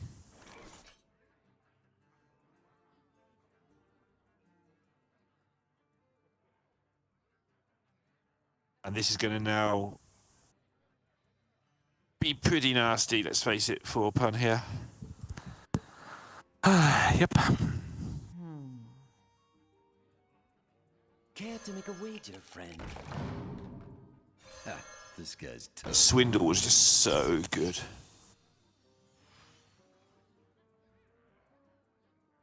Target eliminated.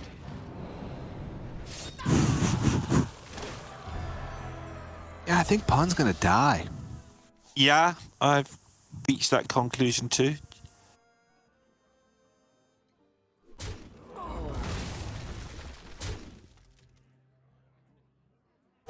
Choose soon. He's got 1 turn. I wouldn't even mind a coin Tenwu on the SI7 Assassin because it's already quite cheap. But he has access to double Fizz Flash Distractor next turn with the Scabs being complete. That is a Holy Smite. Cool. Good talk. That doesn't do a darn thing. Smites a minion. A root and toot and 3 damage. Yeehaw! Never heard someone so excited about A. When Rally Priest doesn't hit Sethek ever, it just Dies. looks like such a weird deck. Yeah, last turn was so weird. There was the reason I got excitable last turn is I felt that maybe Punk could have just gone all in, made 3 or 4 medium-sized minions, and hope it all goes away because of this. I'm not saying it would have been right, and as it happens, it would definitely have gone wrong because the assassin was there. No. 2 ways to get a Sethic in his next 3 cards. And now Monsanto can make that 0. I'm pretty sure this is just Shadow or Devour every time. Yeah, he's probably just checking there's no accidents that can happen if he gives Devour away. Like if he has double Devour and control of his board. He picked Devour, right? He might have picked Yeah, Insight, actually. No, there's no way. There's just no way.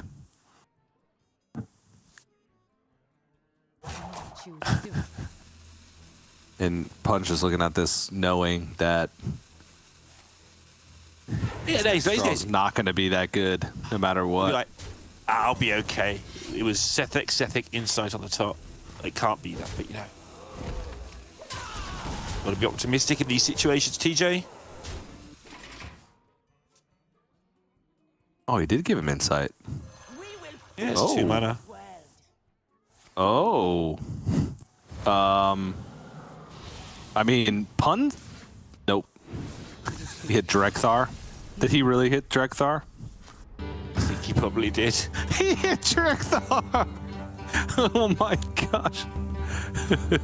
Yep, I just looked at the deck tracker. We didn't even get to see it. I was like, oh, Punt can actually maybe pull this out, right? But I just confirmed he hit Drekthar. Okay, well, Insight worked out for Monsanto. There was a chance for Pun to have a miracle turn there. It was quite low. He had just 1 Nazmani loaded up in a rally, and then a Powered Feast and a Bless as targeted spells. So he would have had to chain together a pretty miraculous turn in order to make that something. Like removal, healing, all sorts of stuff. But it all started with actually hitting the 2 and 3 to get Sethic from the Insight, and he didn't. He hit Drekthar. So, yeah, that happened. And I feel like Pun just can't catch a break today, man. I feel like Pun just can't catch a break. It's 2 days of somebody on either side just getting absolutely like the worst things possible happening to them. Like Fled as well yesterday, Dmitry Kazov so far today. Just not. It's not just the matchups. Some people are just getting absolute horrible draws, like to the extent I've maybe never seen before. Continuously, like you're watching the other regions, and this isn't happening. Yeah. Well, I mean, for Pun, that was not a bad draw.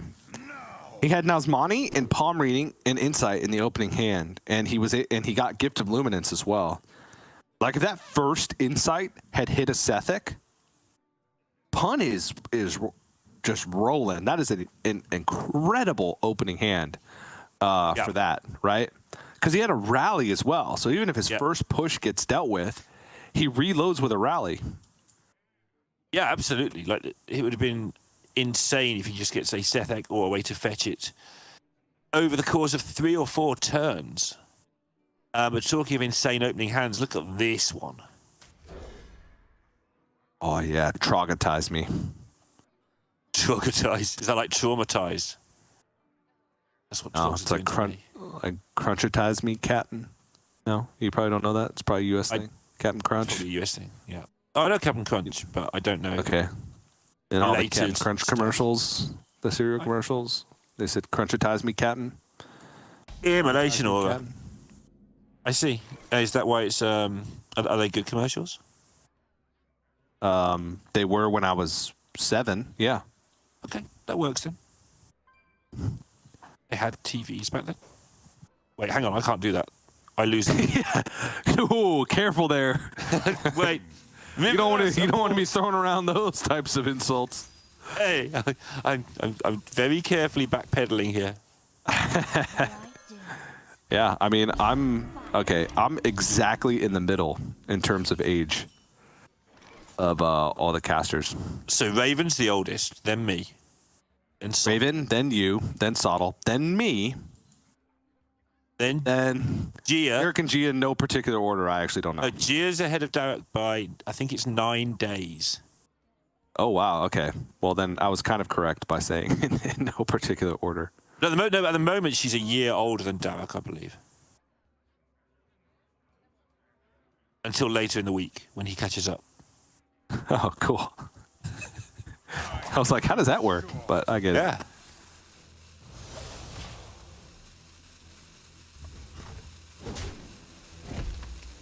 Monsanto has picked up a lot of removal. I don't know if it's enough to deal with all this onslaught, but it is a lot of removal.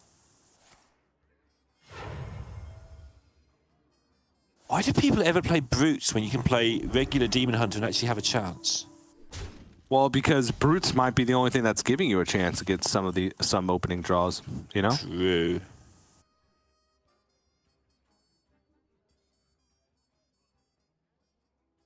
Never mind. No chances. Little chance. Talented Arcanist could change things here. At some point. Maybe. Maybe. Probably not. But how does he get one? He could go Illidari Studies, hit.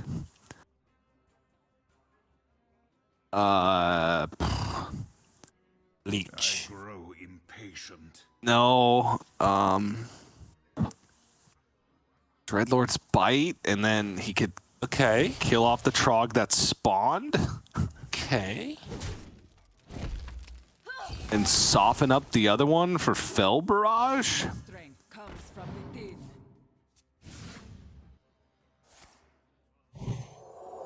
Frog's getting big. Oh, it is large. Do it. Do it. You might get an Arcanist. That was the look of a man who knows he's got to do it. The resigned. It's only one Trog. How bad could it be? Exactly. Yeah, what could go wrong?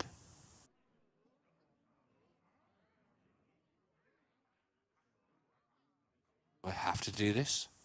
I mean, it does just efficiently cycle. Like, Yeah. he needs more options of what to be able to do. Okay. Fellscreen Blast is something. Fellscreen Blast and Immolation Aura can do a lot of damage. Yeah, especially with the Fell Barrage at the end as well. Yep. Fellscreen Blast is nice because it takes the shield off, which is the big issue right now. Well, it's not the big issue, but it's one of the big issues. Yeah, the big issue is that it's a Trog that's has that shield. That's the big issue. Yeah. Is that there's no softening up going on. You can't soften up because it just makes more Trogs. Yeah.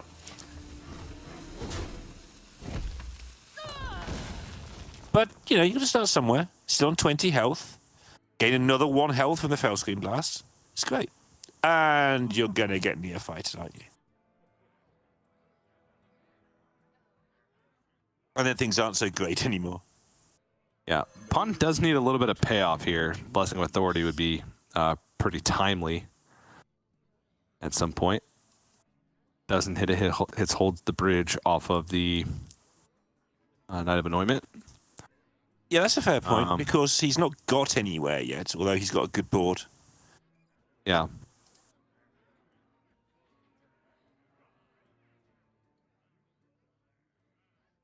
He's not in outs for lethal territory yet, which you want to get to a point where that's every turn as buff power. Yeah. And included in outs for lethal is my board just surviving. Yep, Neophyte does that. Yep.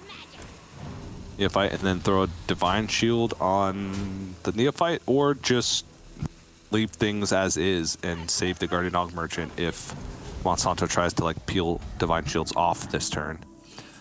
But the Cold Neophyte by itself should be enough to let this board survive. And then does have Hold the Bridge next turn, so we're looking at 7-8. I don't think so. It's not a lethal setup. There would be like Hand of a Doll as an out, I believe, for lethal if Monsanto doesn't heal at all or take anything off the board. Which, Yeah. I mean, There's like no gamer RBG, so that's probably not a possibility. I mean, he can Fellscreen Blast and Immolation. Gets rid of everything, but Trog and its friend and sets up for some outs to kill things next turn? I don't know. With the Warblades next turn and the Fell Barrage, if he doesn't leave too much up. Yeah, I like that.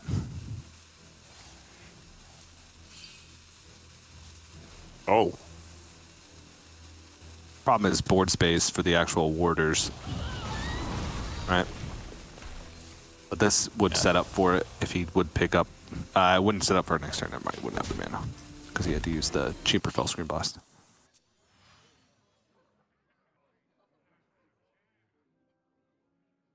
Alright, Magtheridon, Arcanist. Fell Screen Blast.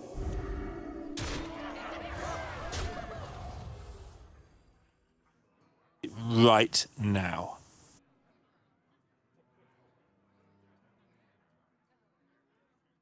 I mean, technically he doesn't, but, you know. Going to. Reporting for duty. Hero powered, but lethal on the board. What's it going to be? It's Kurtrus is actually sick. Whoa.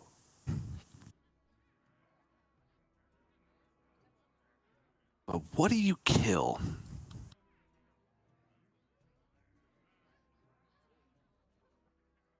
And if Monsanto can survive the turn after as well, he's into Jace territory?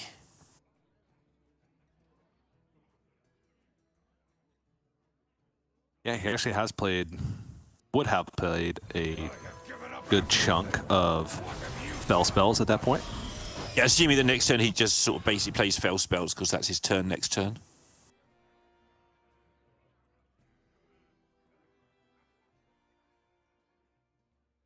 Fell Screen Blast is just a little bit awkward. And he wants to hold on to that for Talented Arcanist to have a board blow up in a box. He is going to leave the 6 attack up. Yep. This does not die to Battlemaster. It'd be 1 off lethal.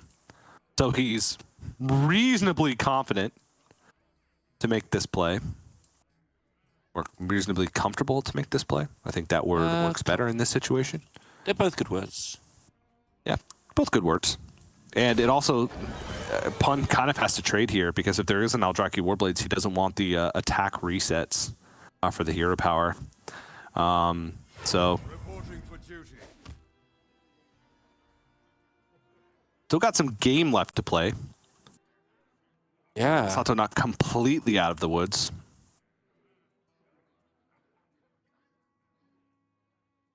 Getting there, though. Very getting there. Very getting there. What sort of wording is that, Teach? No idea. Yeah. He is very getting there. That's right. Couldn't have said it better myself. Move quickly.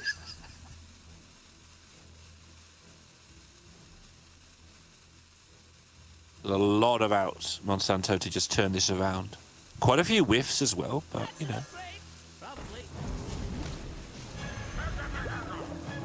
Nearly more outs than whiffs at this stage. Yeah. Pun now has some outs as well in the form of Murgurgle. Murgle. Murgle. That one. That's that one. Still just an incredibly awkward board to deal with.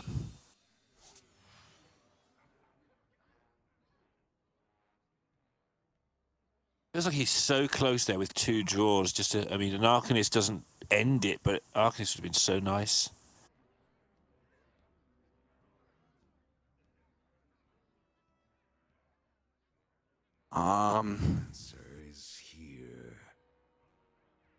Does he survive if he just goes like Eldrazi Warblades, hero power, attack, hero power? What, just gain... yeah. That would gain 6, so he'd go up to 19. There's not 19 on board, but then we're starting to get into Battlemaster kills me territory. Yeah.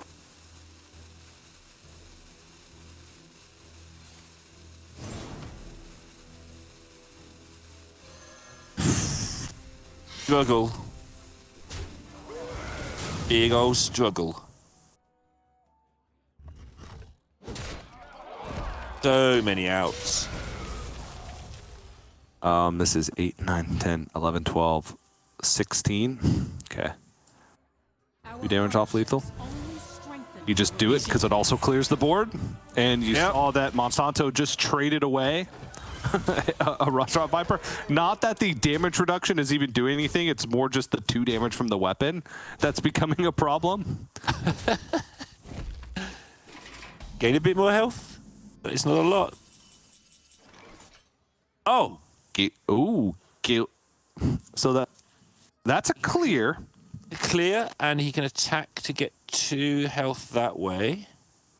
Well, no, he could go. Gains. I mean, he beginning 9. 9. He's all right. Yeah. Had to make the space before playing the Mugtherodon. Yep. He'll be up against a 1/1 because that Trog still has a noble mount on it. But now he can Jace at will. All right, this is Murger off the top every time. Yeah. Blessing of Authority? All right. Game's back on. It doesn't even trade into a Mechtherodon. Not too heavy. What's in the Jace? There's 2 Fell Screen Blast, Immolation Aura. Yeah, okay. That's kind of all you need. Wait, only 1 Fell Screen Blast? An Eye Beam? An Eye Beam. Wait, what? No, look at my deck tracker. Discover options always pop up. I don't remember if he played an Eye Beam. I don't think so. Maybe he did. I saw it. It's a lot of good stuff. Let's just put it that way. Yeah, it's good. Ooh. Do you Blessing of Authority this minion, or do you Hero Power Cult Neophyte and present another big minion? Depends what you think your opponent's got. I think you expect I like Blessing. Ace. Okay.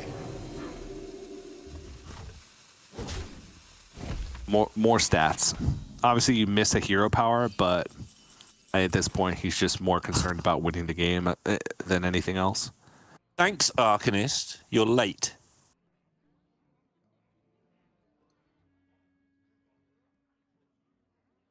Can do quite a lot here without Jacing, though, if he wants to now.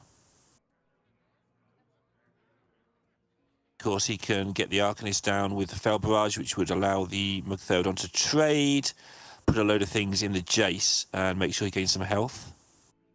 Yeah.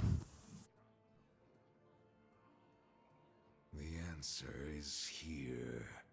Because it lets him get the Warblades up, which will get him a little bit more health, which kind of feels needed. Because he's right on the edge of stabilizing here.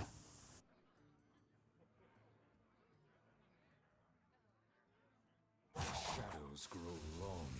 Removing everything with how Monsanto has built his deck is not a viable win condition, however, right? Just surviving. No. Because he has built his deck without including Kazakhstan or expendable performers.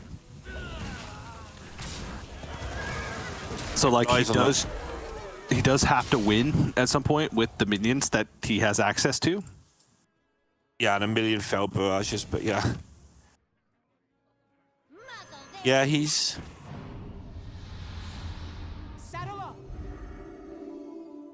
And so the win condition of draw Mr. Smite and buff it with the Cariel hero power is and well. Real win condition. Oh, Viper. That's very good. So Doesn't necessarily do it now. yeah, hasn't played many direct damage Fel spells yet. No Furies, only 1 Fel Barrage. But if this 12-3 just lives, I mean, even just going face now and getting the hero power resets, if there's just a Fury picked up next turn, then Monsanto's very likely to have lethal. So he would go Rustrot Viper. Oh, geez. But then he's not doing anything else. He'd be pushing 18 points of damage. And he is just dead to the Mr. Smite thing. That's not even like a joke or a meme at this particular point. Shadows grow long. Give them hell. Yeah, so that's it. Wow. Okay. Okay. So what's Monsanto's win condition from here? That's my question. How does he actually straight up win the game? El Barrages. He's got one left. Got. He'll find a way. It's Monsanto. What could go wrong? That's Noble Mount. Like this thing right here, this thing doesn't die. Yeah. This 8/9 behemoth of a bird.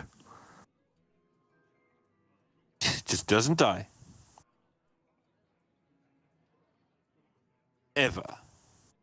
Yeah, I feel like Monsanto just has to load up on minions and try and keep getting hero power resets on like smaller minions. This is a self glide. Okay, talent. Oh, okay. Well, that thing can die now. That's only second quest completion, by the way. Holy moly. That's a lot of I mean, stuff.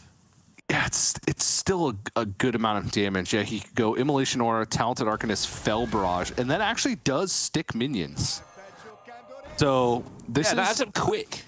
It does add up quick, yeah. So excuse me for saying how does he win? Like just the fact that he was able to get to this point without playing much. And then you probably full clear this minion, as weird as that sounds. Do you want to hero power first, little buddy? Oh no, he can't. Never mind. Doesn't have the mana. I would just assume that Demon Hunters have infinite mana. But does still have the Carriel hero power, despite losing the weapon, of course. So everything's going to be big. That's a really great draw because that takes away more damage from Monsanto. And now a Glide top deck is pretty rough. Spectral Sight top deck, quite good. Second Spectral Sight, quite good. Chaos Strike, also very good. Can he get there, though, with these 7 cards?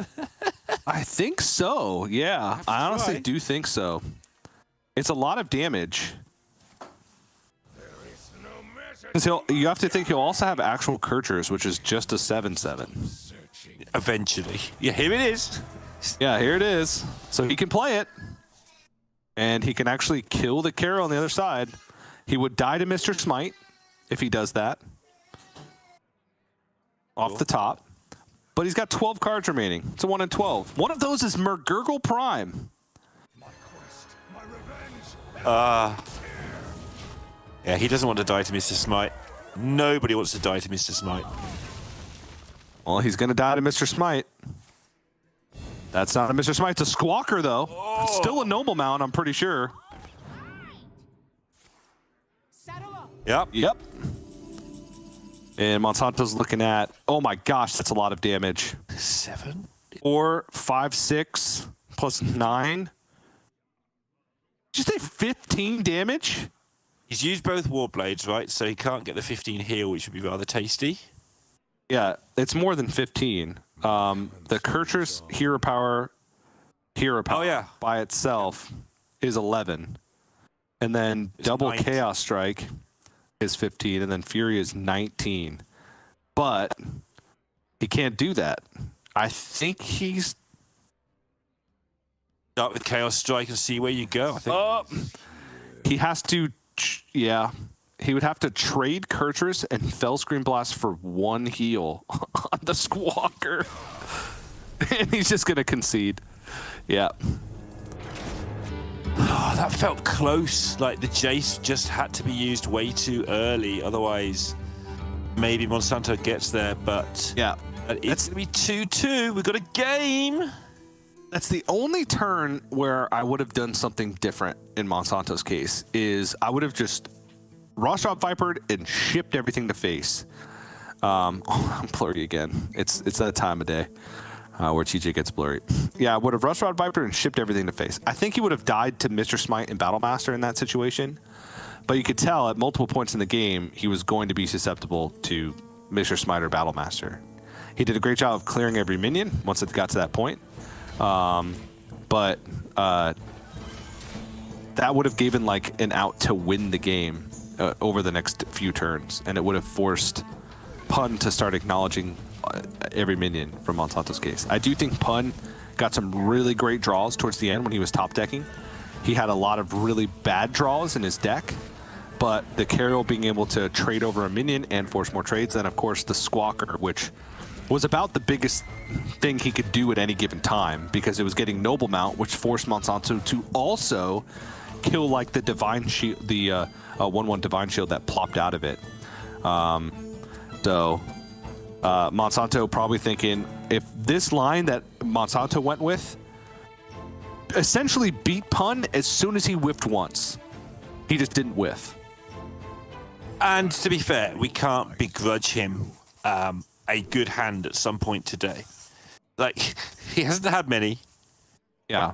It was a good opening hand, but it wasn't like absolutely crazy, right? He had Trog, he had buff. That's a good opening hand, no matter which way you look at it. But his follow-up was, meh, right? Like if he had been able to Blessing of Authority the Trog on 5, then he would have been, full, cooking up a 5-course meal in the kitchen. 5-course meal. Yep. Cool. Cool. All right. I see a Drekthar. Mm-hmm. Card. An Insight as well with a Drekthar. Seems another good card. Because you can't get Drekthar from it. Whoa. You just blew my mind, man. Yeah. And then throws away the raise head, gets it right back.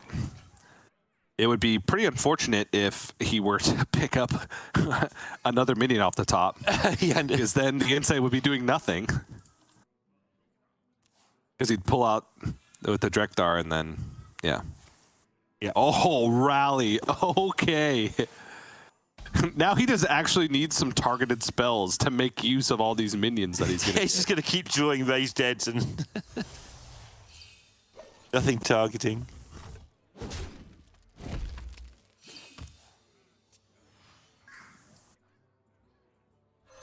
Okay, Thrive is fine. But right now it's just about playing the minions.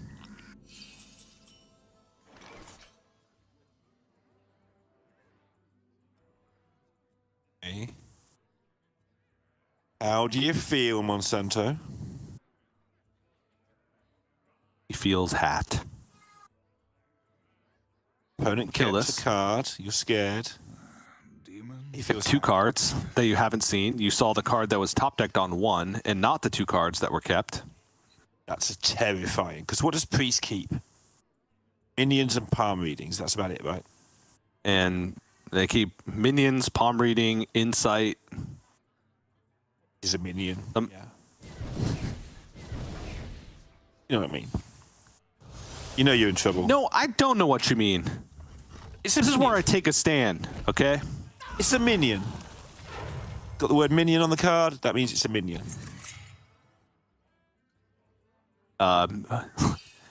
Almost every card in this deck has the word minion on it. They're all minions. Raise dead, minion. Rally, minion. You play them, you get a minion. Powered Feast, is that a minion? Bless, is that a minion? Yes. Powered Fortitude, is that a minion? Yes. All these cards say minion. Fellscream Blast, is that a minion? Uh-huh. Immolation Aura, is that a minion? No. That's all the minions. There's plenty more. It's a good point, though. I hadn't thought of it that way. Yeah, Probably spells engineer that also say argument minion for on them. Targeted spells. Back to the drawing block. Insight and raise dead and rally are minions. Yes. Most of the time. Yeah. All right. Back to the drawing board, like you said. We'll be fine. I'm going to get in the habit of just chewing through all these, because I have to get through them a few times. Yep, we just got to deal with it until one day you don't have to deal with it anymore, whether that's because you lost or because your opponent ran out of things. And at the moment, the one thing Pun isn't doing is running out of things. Nope. Got some other issues, like not being able to target anything with the Sethek. But running out of things, he's got that covered. Yeah, he also wants to try and play around Glide here as much as possible. Obviously, so far, that's been relatively easy because he's just been playing stuff onto the board. But it's going to get harder the more awkward his hand gets. So it looks like he is just going to, play him out. So if Monsanto does Glide, then Pun has minions on the board. He's dead. Got a minion. Insight, minion. See?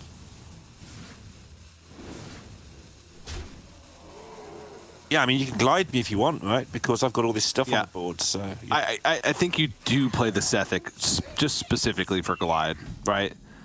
Because if he just removes and doesn't Glide, then you just rally next turn, or raise that again next turn.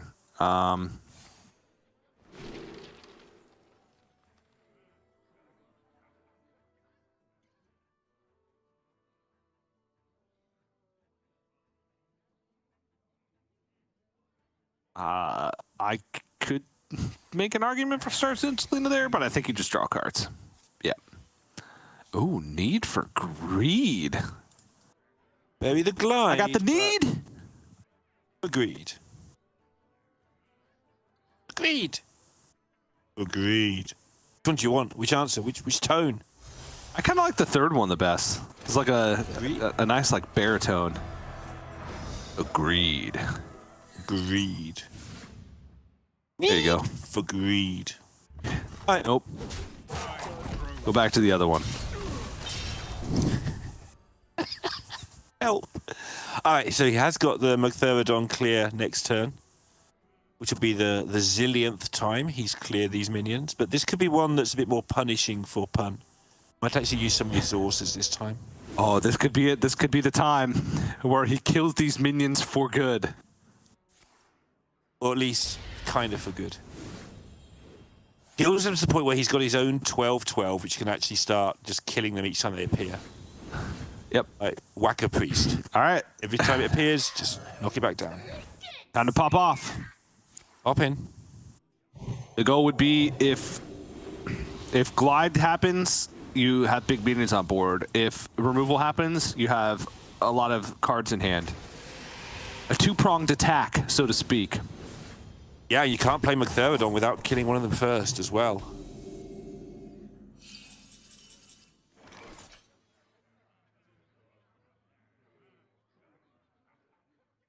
He's got the mana, right, to Fell Barrage. Something will die. Then he can Magtheridon, Arcanist, Fell Scream.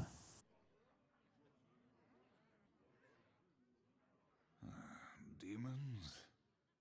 Am I adding that up right? Fell Barrage, whatever it hits first will hit the same thing against the second blow. Then you play Magtheridon because you have space for the doofuses to come into play. Yep. Nope. Works out.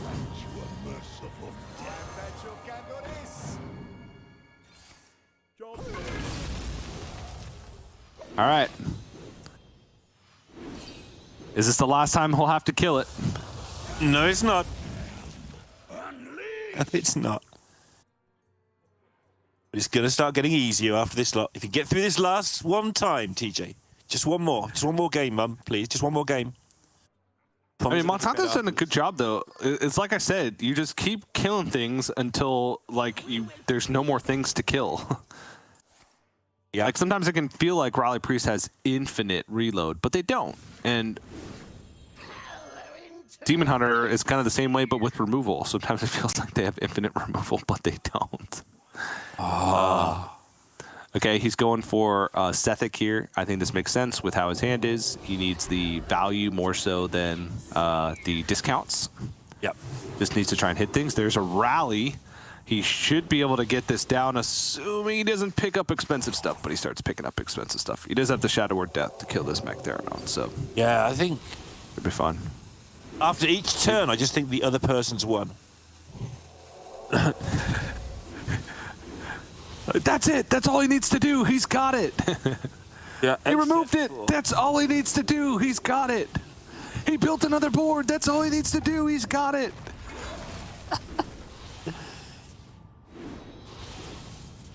You'd run out of time, right? He hasn't Yeah, but quite got it. I feel like he did enough. I feel like he's good. That's enough. Yep.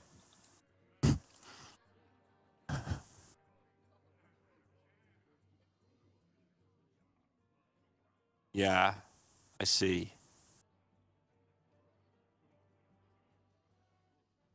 What do you see, Neil? What do your elf eyes see? Future. The future. The future? Yeah.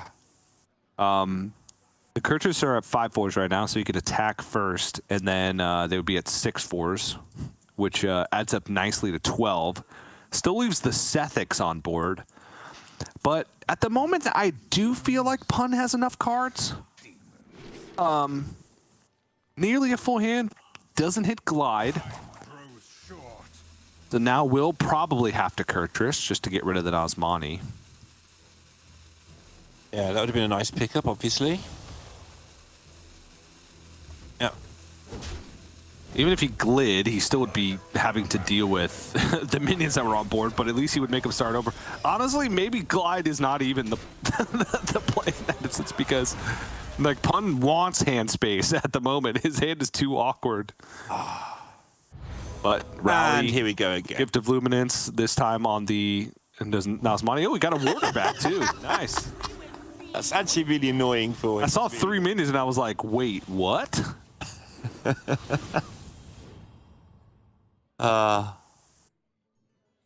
it's going to come in handy because you can Holy Smite it. Yeah, true. It's a throwaway minion. Should have thought about that, Monsanto, 3 turns ago when you cleared his board. Yeah.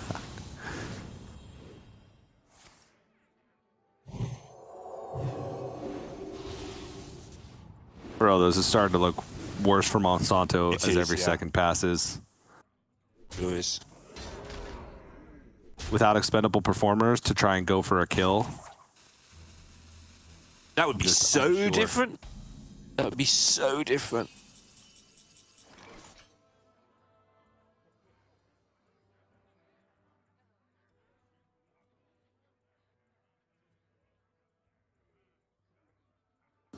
What do you even do?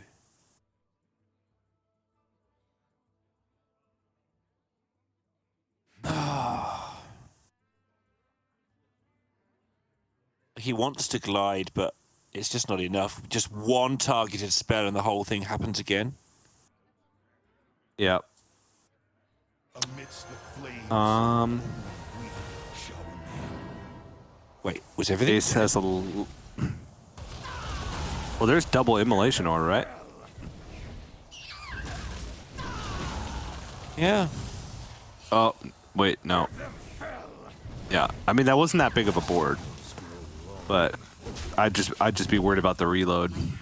Okay, let's take a look at Pun's hand. There actually isn't any.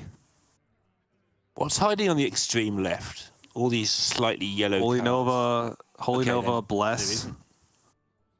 Wait, is that a Bless or is... No, that's not a Bless. That's a Power Infusion? Yeah, it's a Power Infusion. Okay, he can Initiation and then start buffing this Jace. He can go with Draconic Studies and try and find a big dragon. But now the glide's important, right? Because now Monsanto can shuffle all this garbage into Pun's deck. Yeah.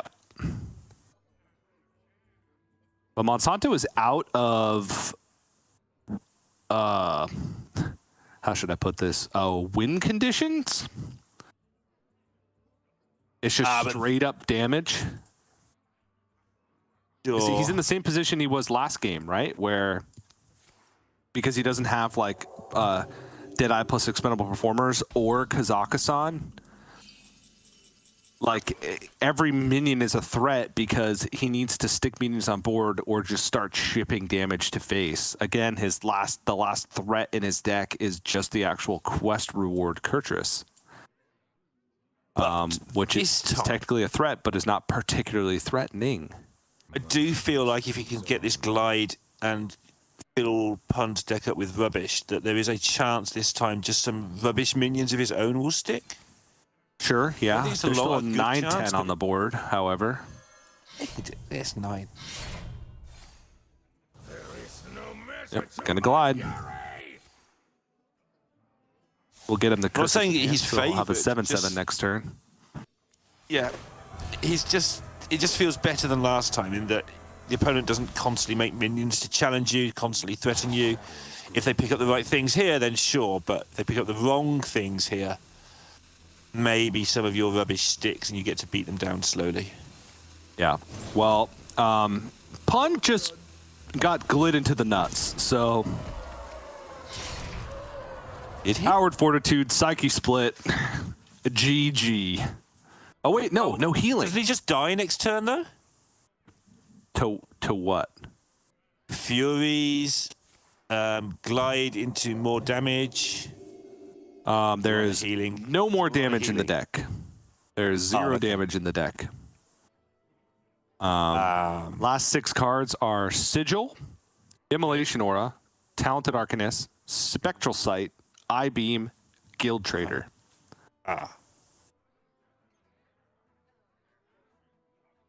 Well then.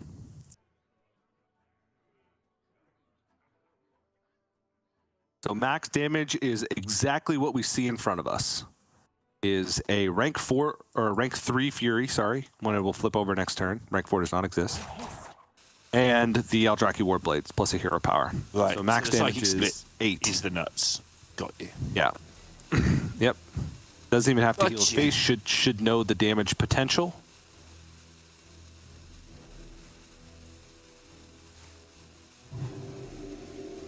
Yeah.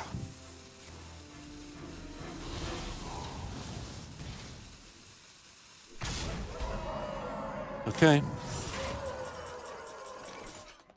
There's not even any like discovers for Monsanto to like try and come up with a way out. All those Anything with repeated Talented clears. Arcanist and Guild Trader? No, because he hasn't gotten Kurtrus down. The answer. So like everything he draws is full cost. Oh, jeez. It's just too much, wasn't it, with all those clears? He had Yep. to use everything to stay alive, which he did really well, but yeah.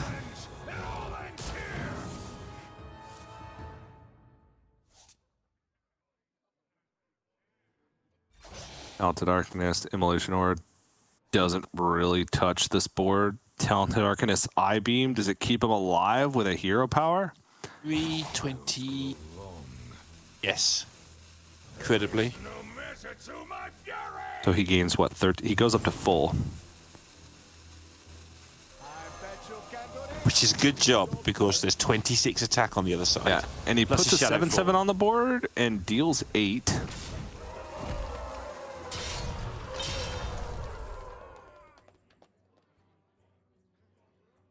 And Bless is lethal. Got to be lethal, yeah. Yep. All right. Well, Monsanto gave it his all, came in to the playoffs with a disadvantage by finishing 7th, 8th seed in the regular season and wasn't able to get there. Pun, however, once the Evolve Shaman got a win on the board, I was confident. And Pun also, he'll probably be happy that Gamer RPG, like we said, won his match, so he doesn't have to rematch it again. So, nicely done by Pun. I feel like that was a pretty well-played series. And Monsanto's kind of bring the classic good decks didn't quite work out. The Demon Hunter build that he had as well looked like it was trying to target something different than what Pun had. Like it didn't hold one of those win conditions that could have come in handy, like say Fellfire, Deadeye, Expendable Performers in that specific matchup. Still was close a few times, but just barely not making it across, right? A little bit off lethal in that game. A little bit off from being able to clear the final minions from Pun in the Paladin game. Just slightly off multiple times, and he will be eliminated from playoffs. Yep, it's a shame to see him go, but again, he has got those 11 wins in Masters tours already, so a very good chance of seeing him again in seasonal playoffs. And again, there's a second season still to go, even if we don't see him in the first one. But I fancy his chance of getting enough wins to get into those seasonal playoffs.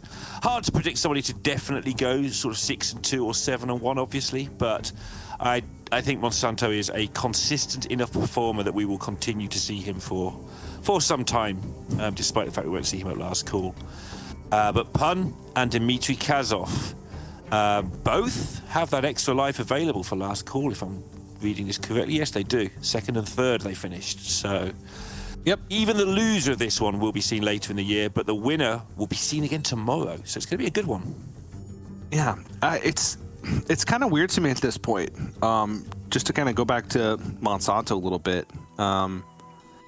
Monsanto's been like that one constant in America's Grandmasters since the very beginning. Obviously, in the system since the very beginning.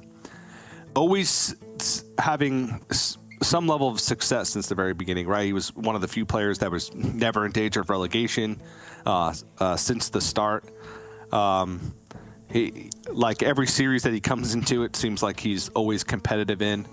So the fact that that was maybe not his last game of Grandmasters as a whole, because he still could have a good enough performance to make it into last call, those last 4 spots of it, has to beat the European players in Master Tour results, which is difficult. But hey, we can dream, right?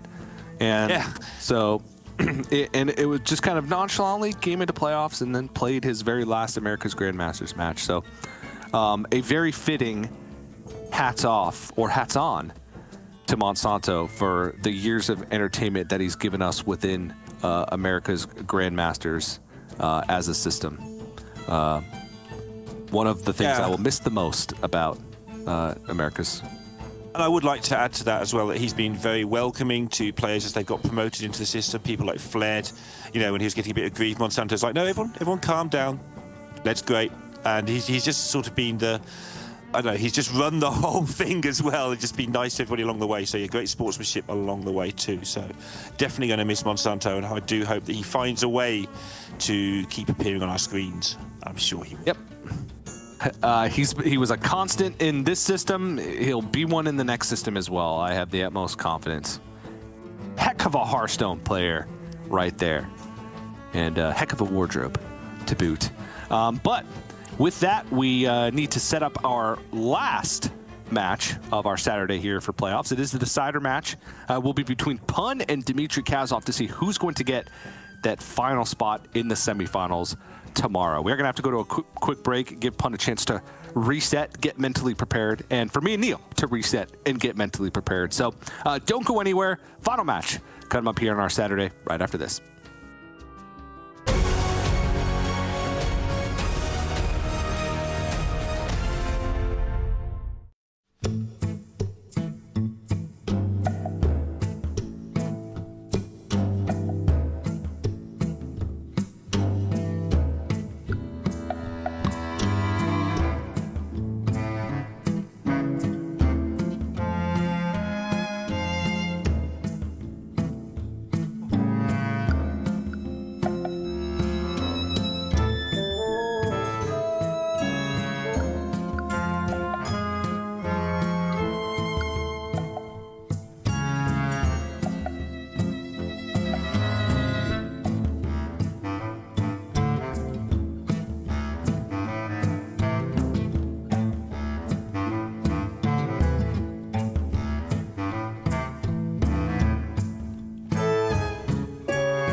Hello, everybody. Welcome back to America's Grandmasters. It's playoff weekend, and we have approached our final match of Saturday. We're about to send our fourth and final player to the semifinals. Will it be Dmitry Kazov? Will it be Pun? Yes. It'll be both of them, according to Neil. It'll be one of them. TJ? I'm not sure which one I'm That's saying. Neil is. Lorinda Bond, the one that I'm talking over currently, and then I won't let him speak. Just gonna let me speak. He's just gonna talk over me. He's just gonna keep talking.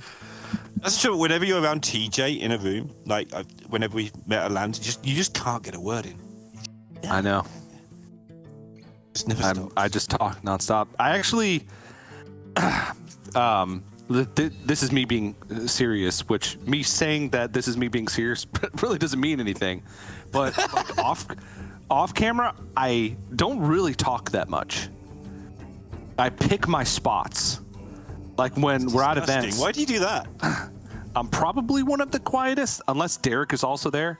Derek just brings out something in me that just makes me want to talk and say the same things over and over again. I don't know what it is, but yeah. So that's the end of my point. I don't know where I was going with that, but No, weirdly though, Sottle is the other quiet person in person, and he's also quieter on the cast too, though. Is he? Yeah, because he's very deliberate about what he says. He says what he needs to say, and then he's out. You know? But what he needs to say is like a book long. Yeah, but it's always exactly how much he means to say. You know, when I start a point, I mean to say something incredibly succinct, and then it takes me 5 minutes. If Sato wants to keep speaking, he will. But if he doesn't want to keep speaking, he'll keep it short. And I just don't have the ability to do that. Like, it's whether or not, if I want to make a point, how long that point will be is entirely random. Like the one you just tried to make that took you 2 whole screens of Exactly. ups of Beast Druid. Yeah. Like, I could have just said, Sottle is succinct with his analysis, and my analysis is random in terms of its length. Right. But here we are that would've- discussing it still. Yeah. Be sure, Admir. That's what we're starting with. Trog! There you go, there's my analysis. Succinct, not discussing it still, not talking about points. It's just a Trog. Trog is in the hand. That's a good thing to do. Druid of the Reef, also good because it's a mirror. And guess what you can do with Druid of the Reef? If your opponent plays a Trog, you can kill their Trog. Easy. See? To the point. Succinct. Ooh. Double Trog? One for each play, one for both. Oh my One for god! each See, player. now I can't speak anymore. But this is going to get Druided. This is going to get Druid of the whatever it's called. Yeah. Beef. Druid of the Beast. Druid of the Beast. And then the squirrel's going to come down. And I'm just saying the card names as I see them. If Pun gets a buff next turn, then the game could end very quickly. But if he doesn't, it might not. Trog!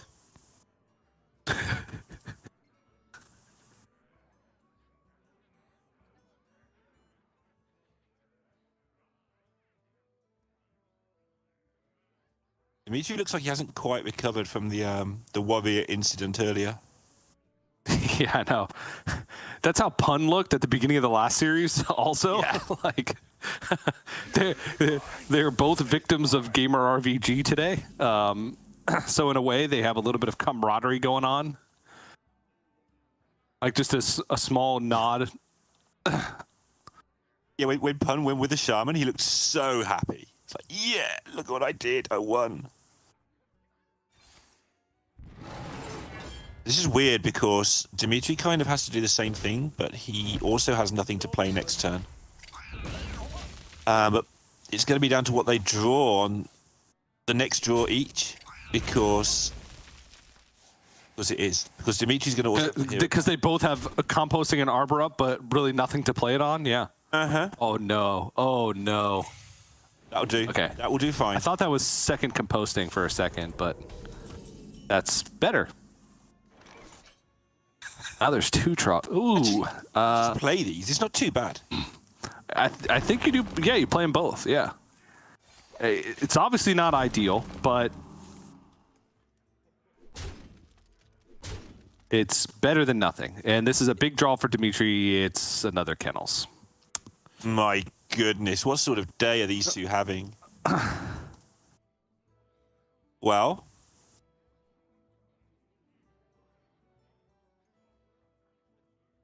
like somehow Pun's terrible hand is the better of the two hands. He's going to get the arbor up, and that's just going to be brutal.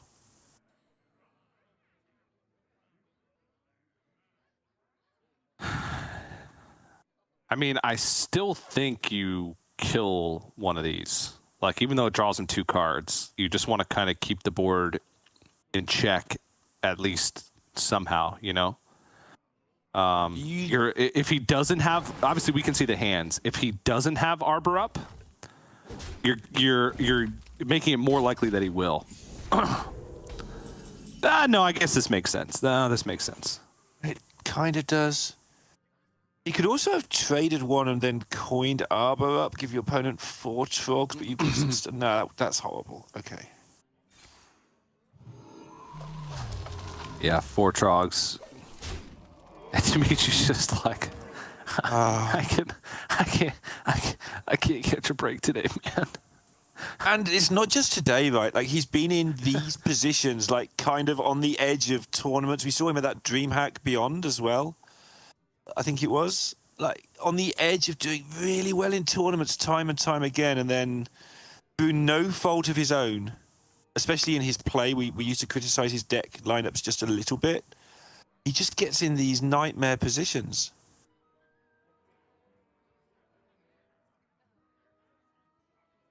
Right, so he's got to take the trogs down or he can't do anything. Yeah, but by taking the trogs down, he's expending a hero power. And he cannot use arbor up. He cannot use composting. He would have no target for adorable infestation. By taking the trogs out, it would mean he literally doesn't do anything this turn. And it gives Pun hero 4 powers and then passes. And it gives Pun 4 cards, exactly. Like, no matter what he does in this situation, he dies. So, in that case, you fill up your opponent's board of 1/2s and hope they don't have buffs. Get on with it. Yeah. And if they've got an arbor up, you lose, which is where he's at. Yep. Look at Pun. He's just like, oh, so this is how this feels. Yeah, I was on the other side of this for so much earlier.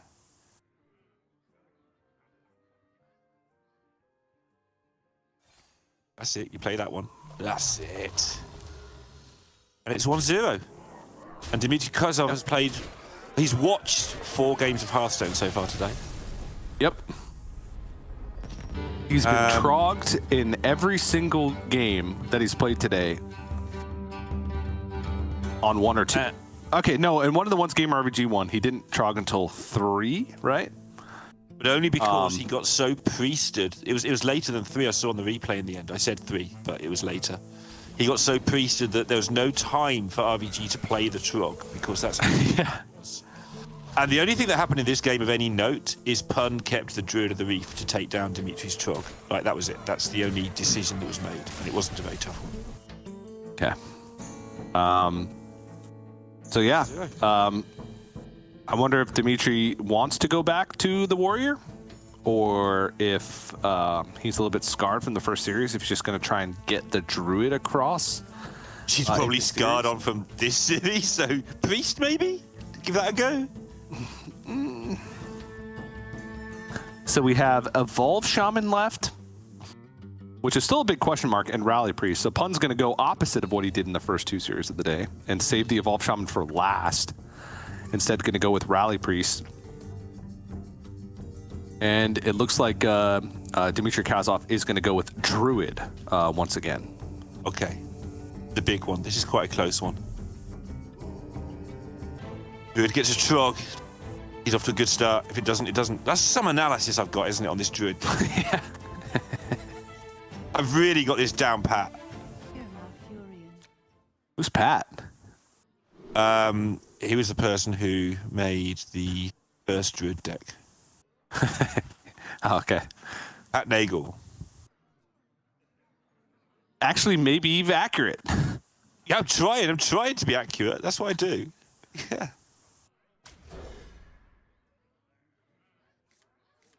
Oh. Didn't even look. Yes. I'm not biased, but I don't want to see Dimitri just get no hand all day. Yeah, I mean, it's still not like the best hand in the world, but he doesn't follow up, and there's a Holy Smite, so. Another one.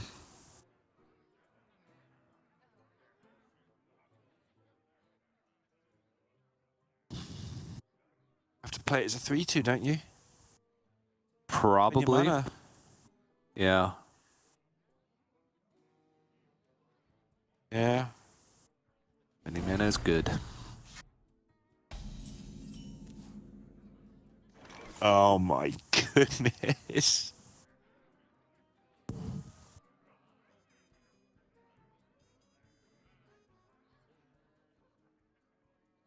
So good choices here. Doing nothing being one of those choices.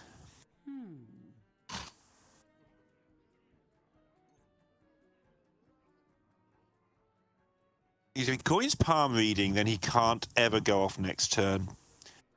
There's not many ways for the Nurzmani to die if he coins that out, and then he can palm reading, something gets reduced to 0 most likely, and then he can kind of go for getting a big minion on the board. Yeah, I just So like he the just has coin the Nazmani. Even if it just allows him to have a setup turn, right? So even if the Nazmani dies here, it would require pretty much Dimitri's whole turn.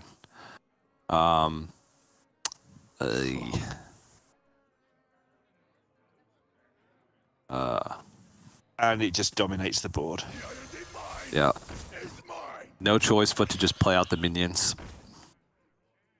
And hope that Pun can only clear one of them. Yeah, then he's got something going at least with the Prized Fury into Arbor up, potentially, if that happens. Yep. What this does do is force the trade on the Trog first. Devouring Plague seems good enough, right? There's also Rally, but I feel like at a certain point, you won't... I don't know. Call of the Grave guarantees that he can roll as well. Oh, they both hit the Rally. Well, the one hit the Rally. No, the one, yeah, because one was always going to. But yeah, it hit the Rally, and he had a 1 in 4 chance, a 1 in 5 chance of that. Otherwise, he gets some sort of rolling going. Yep.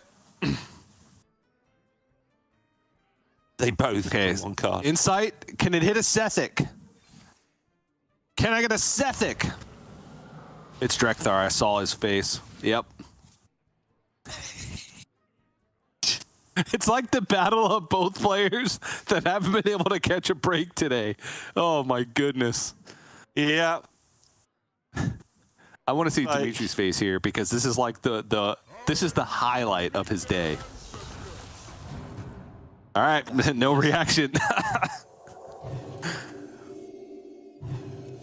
He's trying to work out what the catch is. How does this go wrong? Probably doesn't, to be fair. Okay, study. Oh, ooh. It was nice. Can now Arbora bloom composting? Oh. I was looking at the Incredibly skill, vulnerable but to yeah. Shard. But he's probably in the realm of double trading anyway. To be able to refill. Scale also could be good, but it's still 2 turns away.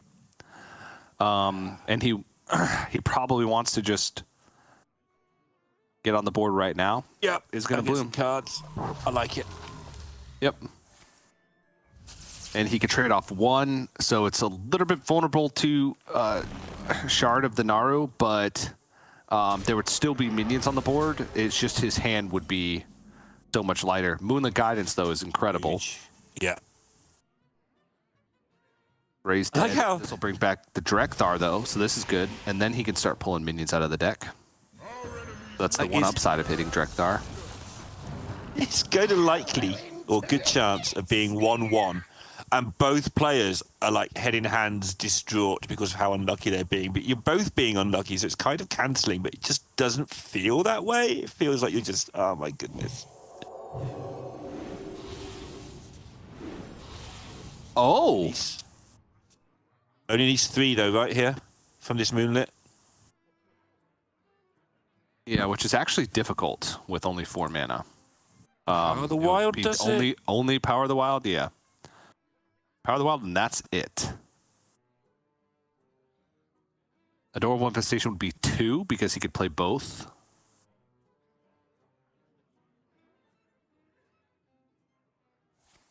It would make the Owl free regardless.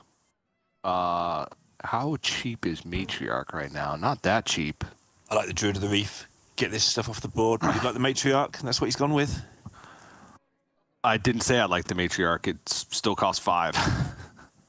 Druid of the Reef was a clear, that's why I liked that. And you still get to insert the 13. Yeah. I think this is like looking towards the longer game. Since he didn't hit lethal that turn, he's going to have to play a little bit towards the longer game.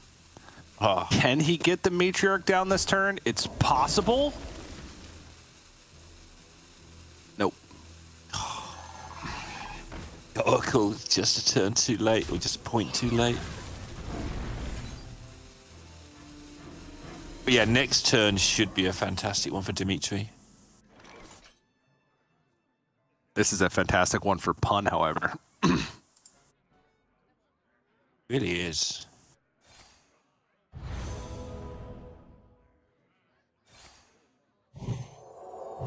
Likely to end up in the same spot though.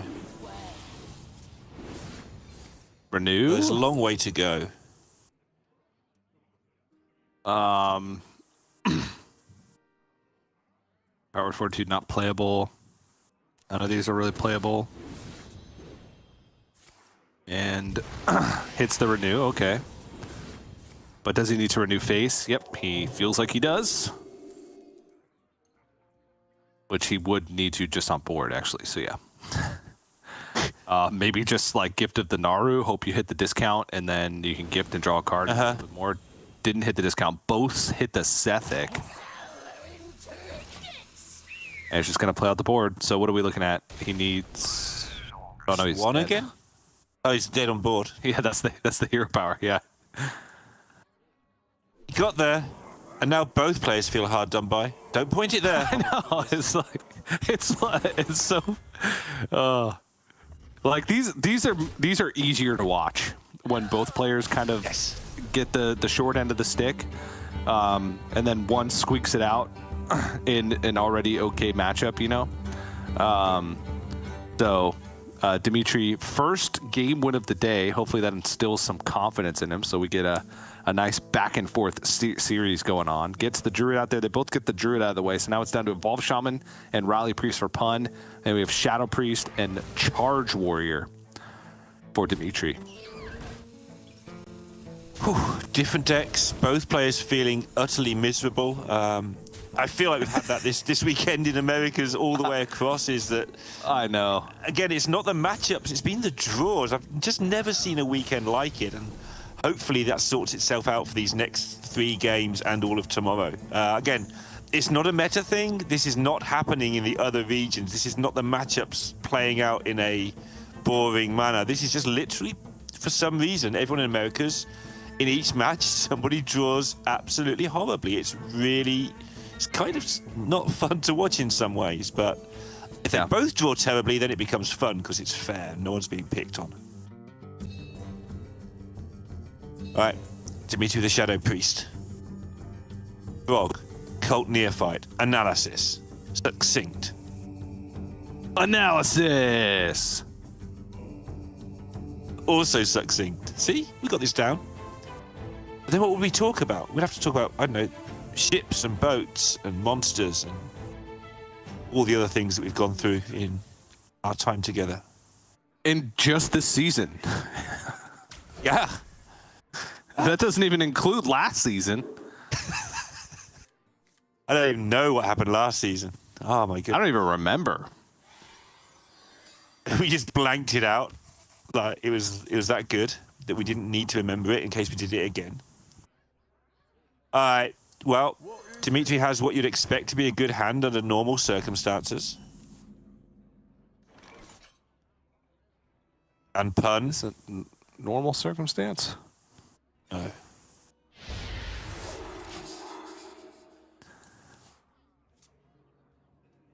I like just stopping the card draw while you have the ability to. Yeah. And the other option is cycling it, and that wasn't going to get you very far, most likely. So, yeah. Gonna hurt him, though.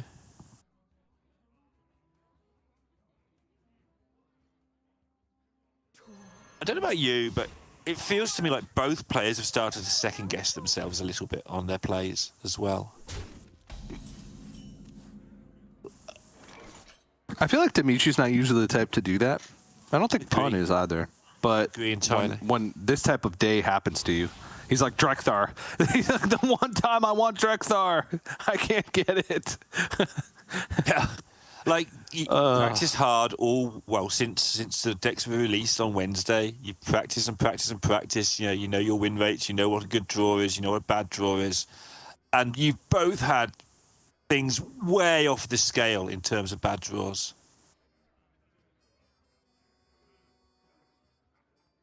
I think Dimitri is just trying to sort of catch his breath a little bit from what's been happening. Just slow it down on purpose. Yeah.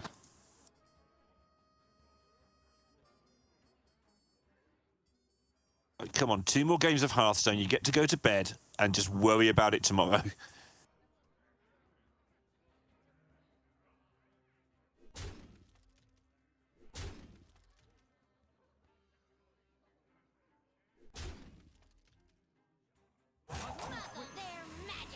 Yep.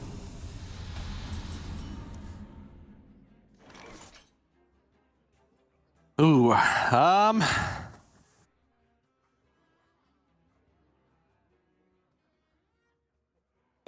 try and find something with Renew, I guess, is the only real play in this situation. Holy Smite not playable this turn. Ooh, actually, Shadow Word Devour, double Shadow Word Devour, or triple Shadow Word Devour on this Sethic. If another Cold Neophyte doesn't come down next turn, is quite delicious. It's actually incredible, isn't it? It makes you have a 1 million Sethic, and you've got Bless in hand. Yeah, the only thing it doesn't clear is the freshman. Yep. But you've got this huge Sethic with Bless. I mean, you win the race sometimes with that, although pretty low on health. Even so, this is going to be horrible. Dimitri's going to hate this even more, I'm afraid. Like, nothing can go wrong here as far as he'd be concerned, and he's going to get triple devoured. This is the first time I've ever seen it, I think. It's disgusting.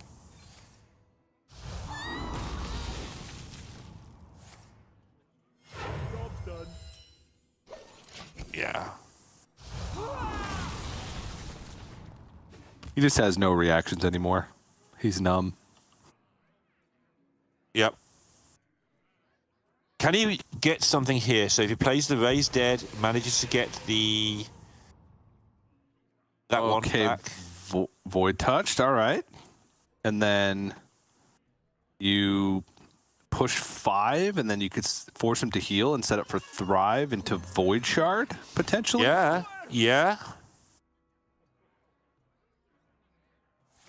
So you just play out all of your ones here, just to have a little bit of extra insurance damage on board.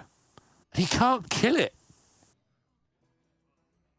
You can with Bless. You put your 15/15 into the 1/3. Yep. Actually, just goes ahead and gets the Void Shard out of the way, so he has Void Shard hero power, so just a heal wouldn't do it. So Pun either has to find lethal or find heal. There's Renew! Oh, Renew!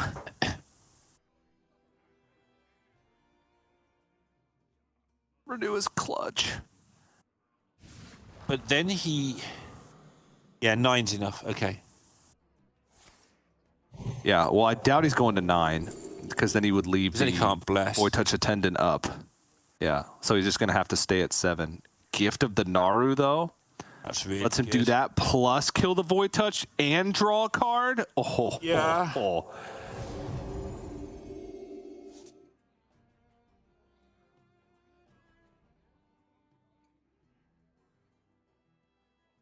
2, 4. But he is dead if he doesn't kill this, right? Yeah, I think he powered Feast. Then Bless is even bigger next turn. Sure. Yep. Not that it would really matter, because you need 2 attacks to get through anyway.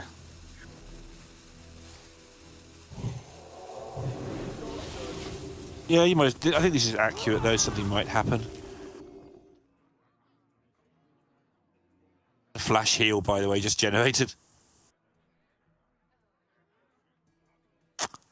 That seems to be how this game is progressing for Dmitry Kazov. Yeah. Okay, so he can get cards. Cards are good. Excuse me. And then maybe he gets another Raised Dead for another Void Touched. It's a lot of damage. Oh my gosh. It's not enough for lethal, which is really the only thing that matters here. Yeah, from Pun's side, it is a lot if he wants it.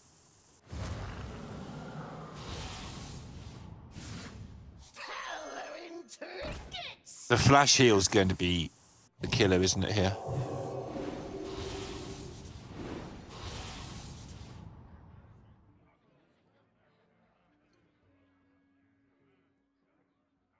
So you just hit face, flash heal, and then heal up.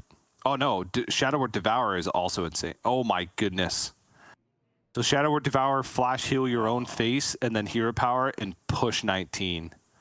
And Yep. I mean, I don't see a world where that gets beaten, except for Najak Hexen. Sure. He's got to heal to the max because another Raised Dead into Void Touch could end it. But killing off the minions has really made that impossible now. If he heals, yeah. The other way, if he draws Raised Dead now, he's going to be fuming, I think. Oh, there's a Trog. All right. 2-1 up for Pun. Who is happy, but also got that slightly sort of embarrassed look because he played 4 Shadow Word Devours that game. Just playing with what he was given, you know? It wasn't the greatest opening, but he made it work. And Dmitry Kazov was incredibly close, but a lot of healing. I think it wasn't the Shadow Word Devours that really hurt Dmitry. It was just the sheer amount of healing that was discovered on those last 2 turns. A discovered Renew into a discovered Gift of the Naru into a generated flash heal. Dmitry Kazov had mostly everything else checked in terms of damage, even with giant minions on board, but Pun was able to barely scrape by. Now, Dmitry still has Shadow Priest plus Charge Warrior remaining, and we're looking at just the Evolved Shaman left for Pun, so... I mean, not the deck I'd want in a situation like this. What situation would you want this deck in? Game 1 of an initial match. Okay. Not game 5 in or game 4 in an elimination match. I would want this deck in game 1 of the World Finals. Because then if I lose, you win, I've come second in the World Championship. and if you win, you won a game in the World Championship with Evolved Shaman. Oh. And there's a Bloom Wildpaw. Got the thing. Look at this. It looks like good Shaman cards. Look at them.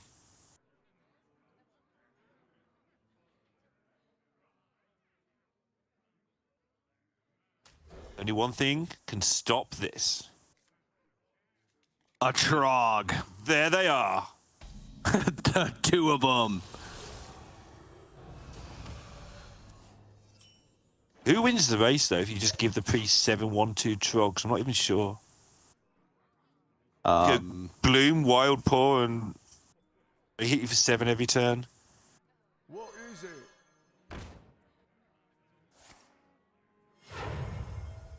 Yeah, and I think that might be why Dimitri's limited. Oh, look at Put's face. Oh, boo. Okay, revolve. That gets rid of the peasant and the trog. Well, it doesn't. Yeah, but it replaces them with. What if it's a peasant and a trog? Just Trog and a peasant. Oh yeah. my god. Oh jeez. Imagine. You can still Bloom Cavern, right? And you can do the stupid revolve thing next turn. You'll have a mana to waste. Okay. Okay, that's much less power. Dimitri has another one though. Yeah. Does. Maybe he wants to. Bud's praying there's not another trog. Maybe he wants to Deceptor though. Bud's like, don't give him another trog, please. He's playing off curve.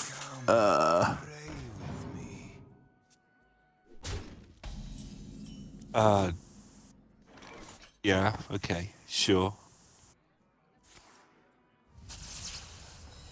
They both are. These are both some weird curves going on now. Yep.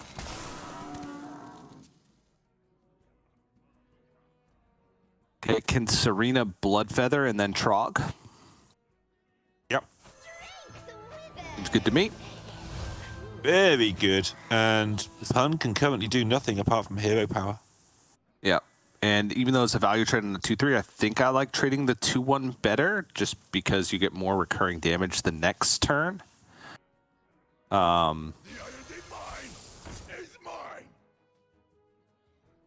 Yeah, that makes sense. And then next turn, Dimitri gets to play the neophyte. Okay, he's still fighting the caverns, but that's about all he's going to be up against for 2 or 3 turns. Yep.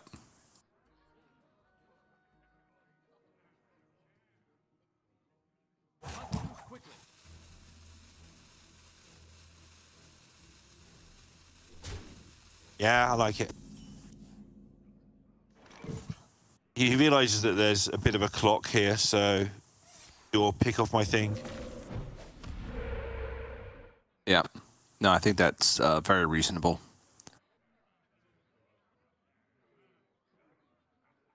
I'm going to kill my 1-1. I don't care, but sure, have it.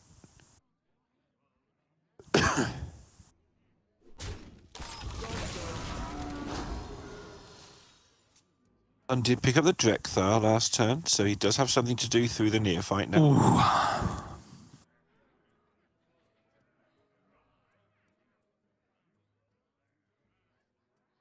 Raised Dead has a broom in it.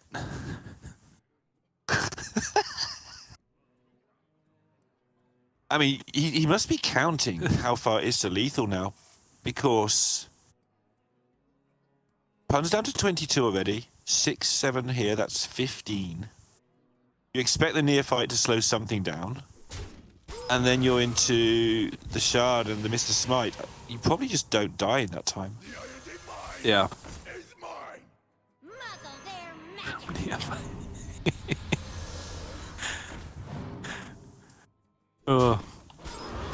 Amusing. I love it. Yeah, that's nicely worked out for Dimitri. Yeah, I like that. So Drekthar in this deck is more underwhelming compared to Rally Priest because you have like Pitmaster and Fireheart and Cage Match Custodian. it's a big board, but Dmitry Kazov has kind of turned the corner here. That lethal now with the tour guide? 7, 5. 8, 12. It's one off, but he can set up for just a hero power to be lethal. And I don't think there's anything that Pun could do to stop it. Unless he hits Bog Spine Knuckles and gets that multiples of the... No, he can only get one of the charge lifesteal things.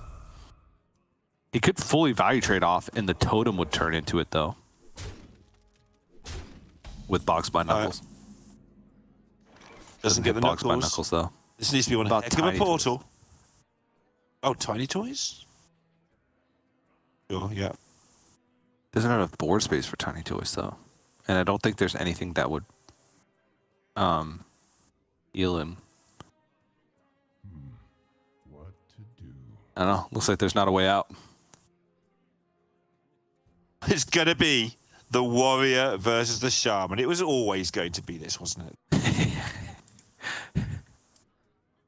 These two poor maligned decks. I wonder. And have you played that matchup? Oh, you said you played. Charge Warrior versus Evolved Shaman. I played Yeah. it from the Evolved Shaman point of view. How does it feel? Not great, but like if you're able to get like box bind tiny toys on curve, sometimes it can be difficult to remove because 6-man actually has a lot of awkwardly shaped minions. There's like Savannah High Main that still leaves minions behind. There's the Meta Pure Light that 4/6 Divine Shield Lifesteal shuffles fragment in your deck and Meta respawns. There's like, if you go beyond that, you have like Mountain Bear, Priestess of Fury. There's like a lot of interesting ones that make it difficult for Warrior that give you like instant damage.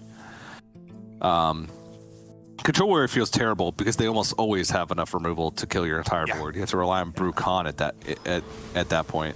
But the list that Pun is playing doesn't even play Brew Khan, so it doesn't even have that as an out. Dimitri's had difficulty removing an entire minion today, let alone an entire board, so he's going to need a significantly better draw. Yep, but we'll see. He's got more time in this matchup compared to others, right? Like Shadow Priest Beast Druid, you got to hit it.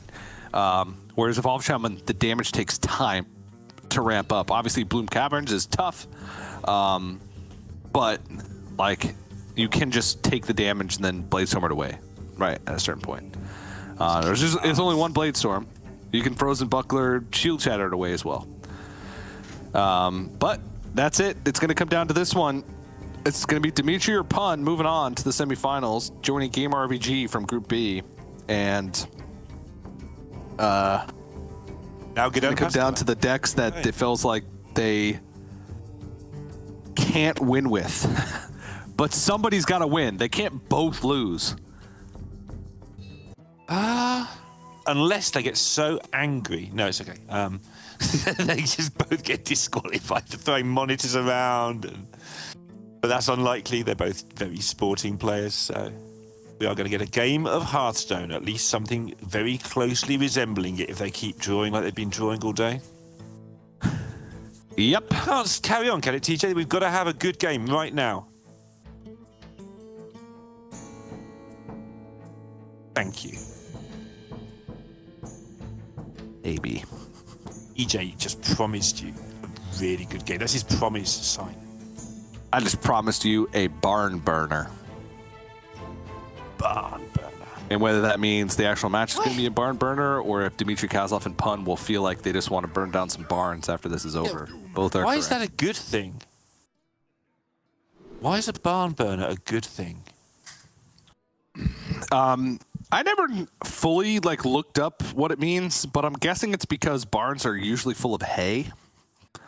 And it gets super explosive, whoa, wow, I was wondering. it goes up in flames so quickly and so intensely and burns for so long. It's That's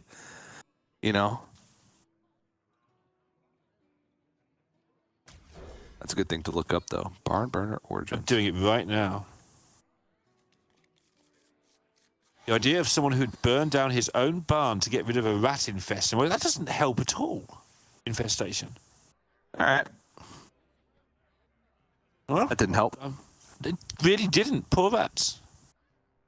All right. Okay. Pun has minions. Yep. Drekthar. Which, again, is not the end-all, be-all in this deck, but it's still a lot of power immediately placed on the board. There's a Wild Paw Caverns. That's good. Dmitry Kazov Has an axe.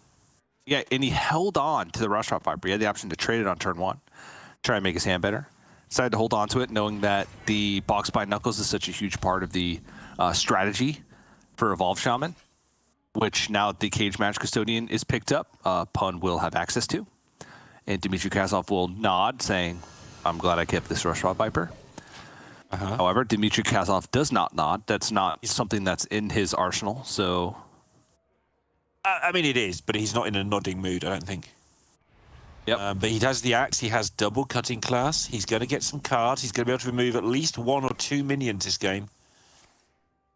But he's going to have to do it with his spells. Here comes the Wild Paws.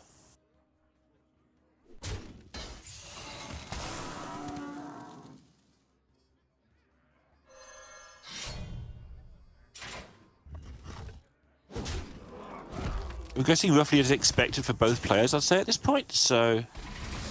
Was that a shield shatter? Oh, man. Yeah. It feels like it's been so long since I've seen shield shatter.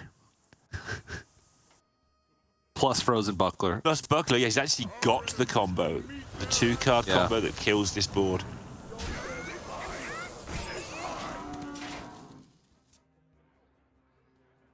Does have 1 Blade Storm, but didn't pick it up.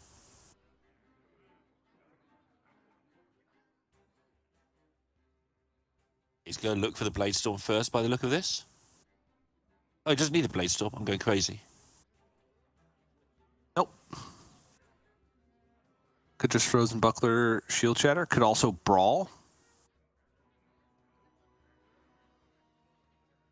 I like saving the brawl for accidents. Yeah, but is there ever going to be this many minions? I guess so. Frozen Buckler Shield Shatter does give him the ability to also play a cutting class. But he's going to have... There's no Viper in Pun's list, so there's going to be a chance for him to play cutting class no matter when he does it. And by getting the Brawl, that's a good outcome. That's actually the best outcome. Because he wouldn't want a minion that keeps freezing him, and the Trog, if it lived, would have spawned another Trog, which would have been less damage on board, but would have made his other turns maybe a little bit more awkward if he doesn't want to go Frozen Buckler Shield Shatter anywhere in the near future. So there's no tiny toys right now, so Box by Knuckles doesn't feel particularly good. Here we go. I got it out there. I was able to say that word. Yeah. Things are looking up. Get in there. And he's going to load up the Knuckles. We've seen him do this every game, which makes some sense. Because of the Pitmaster corrupt. Knows that the Viper is a possibility, though. It does, but it's going to be more of a possibility the longer he waits. Oh, he's changing the plan. Oh, Tiny Toys. Would have been his next draw. No, it wouldn't have, because that tutors a spell. That's result-oriented. Dicky, TJ, get that out of here. This isn't the time for that. And he wouldn't have had a weapon for the Tiny Toys anyway. Wouldn't have been there. Yeah, but I'm talking about from his perspective. Assuming from his point of view, Viper. Yeah. Okay, let's see here.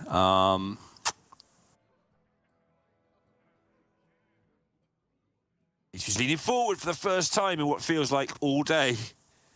Yeah, well, this is a tough turn because, again, he showed that he wanted to be patient with the Frozen Buckler Shield Shatter. But now that the last Wild Paw Caverns Frozen Stag has appeared on the board, he knows that Pun would have to work a little bit harder to get a board of this size again, which would give him options next turn to find additional removal. Can he fit anything alongside of it? Would he want to draw a card from the Outriders X first? Oh, there's a lot going on this turn. If he doesn't, if he just attacks into a minion and then realizes that he doesn't want a Frozen Buckler push Shield Shatter, what's the play after that? Is it just Heavy Plate and Armor Up? Or just Frozen Buckler? Oh, okay, this is good. With the Heavy Plate... Wow. Because it's it costs 11, not 10, so... Anything's awkward. I thought he wasn't going to use the shield shatter there. I don't know why. Oh, no. Oh, Dimitri's like, yes. Pun says Ready no. for it. Dimitri says yes. He knows. He knows. He's got the read. On the kept card, I think he's got the read.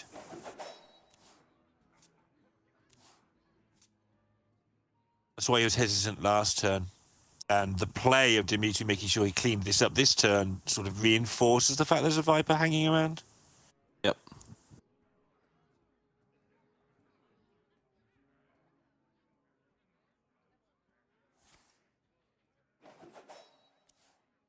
Okay. Oh, it's getting tougher and tougher. Yeah, Pun sees it. I understood those words. Yep. Me too. Even with the dark backdrop for Pun. Can't hide from that one. And Rikara seems like a reasonable play next turn since he has a shield stem to follow it up. So I wouldn't mind just getting this 3 damage thrown in there. Oh, okay. I said I wouldn't mind it. Not that I preferred it. So, Okay. good. I mean, he can do the shield. Yeah, he can do a lot of things here. He can clear up and get a card if he does it in the right order. Also, I know Ricard's a lot of armor, but losing the armor ability when your opponent's still on 30 can be irritating.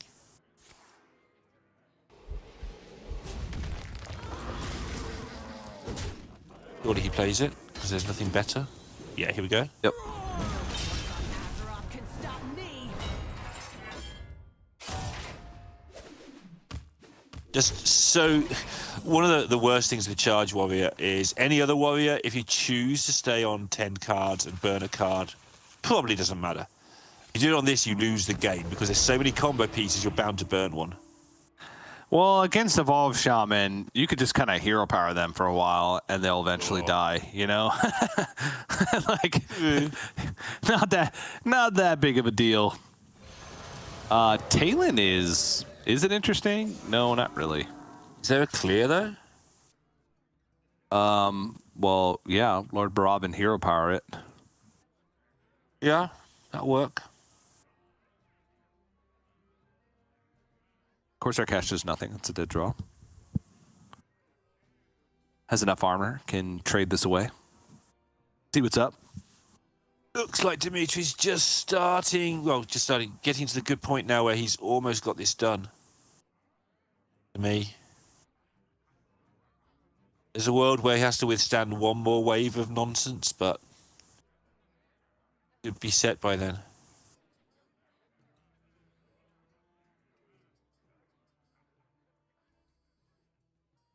Talon will pull either a Macaw, a Fireheart, or a Pitmaster. And Fireheart is just always lethal. Explain it one more time. I've missed it, TJ. How is it always lethal? He's only got 9 mana. I'll set you up. There you go. You Fireheart into Guidance. Okay. Guidance offers you Bloom and Guidance. Okay. And then you keep doing that, and then Fireheart will eventually start offering you Bloom and Lightning Bolt instead. Ah, I see. Yeah. And then you keep rotating between getting Guidance, Bloom, Guidance, and Guidance, Bloom, Lightning Bolt. Is that how it works? No, it's Guidance into Bloom, Lightning Bolt, and then you discover Guidance again. Okay, that's what it is. Because you can't get the Guidance from Guidance. So it's quite convoluted then. Yes, but there's always the chance for lethal. It's just never happened before. But there's a very, very small, minuscule chance to do it. How do you know it's never happened? It could have happened, but the chances of it are just so astronomically low. Sort of like the chance of somebody repeatedly carrying up their Mr. Smite. Yeah. Until it gets to 30 without dying against an aggro deck. The board of things. Rancor seems really good here. It does seem reasonable. Gotta be said.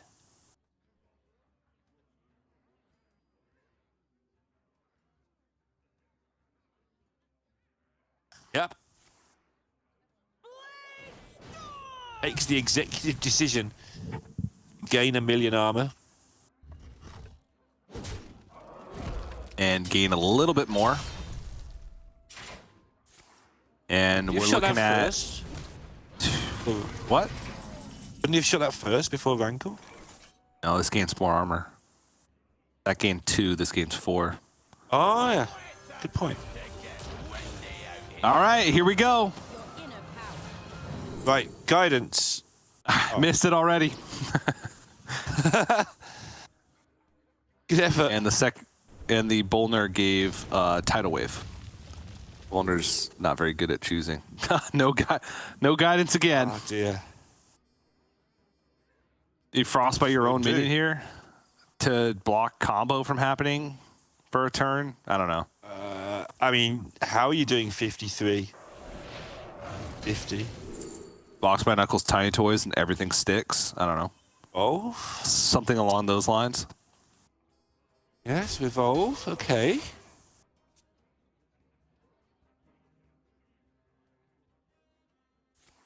Dimitri is 2 damage off lethal, right? Oh, no. Okay, that's his hero power. All right, to the front. That is lethal. Yep. Because he's got double to the front. Kazov gets it done after a painful day, but after a night's sleep, he'll feel a lot better. He's in the semi-finals. TJ, he's got there somehow today. Hasn't even got the energy to celebrate it. He's just wrecked after the afternoon he has had. And Pun waves goodbye. We will see Pun again at last call at the very minimum. And he's been a great addition to the Grandmasters. But Dmitry Kazov hasn't even got the energy to properly celebrate. He just wants out of here. It's a weird situation. Yeah, and Pun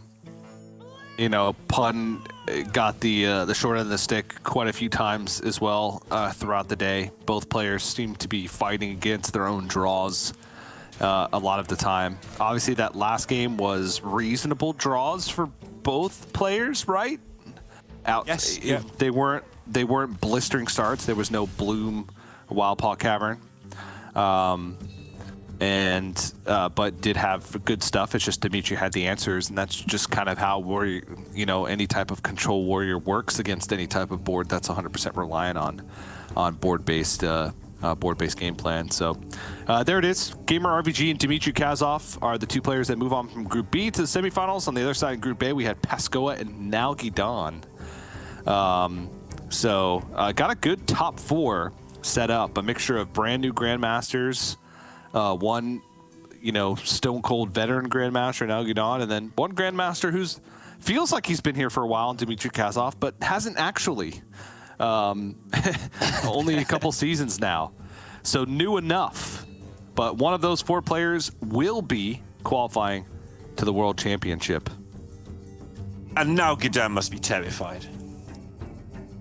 He's seen what Gamer RBG did to a similar lineup earlier. Yeah, I know, but on paper he's like a favorite. It's just not if what happened. The same thing happens to him that happened to Dmitry Kazov. So it's going to be interesting for Gamer RBG because no matter which way you look at it, he's kind of got some tough matchups across the board. Pascoa, I think, just has very similar to Gamer RBG. I think they have nearly the same lineup. Maybe Pascoa has... I don't think Pascoa had Face Hunter, if I'm not mistaken. It was something else thrown in the lineup. I'm just going to look real quick. Buff Paladin's there. Oh, no, he's got a completely different lineup. Rally Priest, Quest Rogue, and Beast Druid. So they share 2 decks in the Beast Druid and the Buff Paladin. Yeah. They rounded up. Yeah, it's the same deck. Yeah. But interesting top 4 to be set up. We have 2 players on either side of the bracket that have similar lineups in Dmitry Kazov and Nalgidon. And then we have Game RBG playing basically full aggro. And Pascoa kind of running back the strategy that he used in the Master Tours. The Master Tour last week is what you said. And it's kind of a mix, right? It's got a little bit of aggression thrown in there with Buff Paladin and Beast Druid. But then it has some of the good stuff with Rally Priest, which in the right hand seems to be an incredible deck. And Quest Rogue is kind of the, that's the question mark for Pescoa's lineup, that some players have been able to find a ton of success with Quest Rogue, and some players have faltered right before the finish line with Quest Rogue. We saw it today with Monsanto. Even though Quest Rogue maybe wasn't the downfall, it was the Demon Hunter at the end of the day. Quest Rogue was still in the lineup, so yeah, it's gets always the lumped in Quest there. Rogue's fault. Yeah. Like it's always my fault. But yeah, it was a little bit better than yesterday, I suppose, in terms of just completely one-sided games. We had a couple series that were incredibly back and forth. This last one, even though each individual game may not have been, the series as a whole. And then Monsanto versus Pun as well was, pretty back and forth, even if you break it down to individual games. So we're improving, Neil. It's not the complete one-sided matchups that we saw yesterday. Trendy. We're slowly improving. Yeah. But, Neil, that concludes our final Saturday of America's Grandmasters ever. That's the end. And of course, because it's the end and because it's the final Saturday, you have the opportunity now to say whatever you want before I close out the show. The floor is yours. So I just want to leave everybody with some things to think about through the night. We may or may not answer some of these questions tomorrow, but how many chickens does it take to kill a lion? How do you grow seedless grapes? Who was the first person to say tree? Like, who looked at a tree and went, that's a tree? Which way does the water go down your plug hole? Why do round pizzas come in a square box? And who is going to make it to the Hearthstone World Championships? We will answer at least one of those questions tomorrow, TJ. Don't know about the others. Leave that to chat. But I hope it's the chickens one. I really hope it's the chickens one. Who cares who's going to the World Championship? I need to know how many chickens it takes to kill a lion.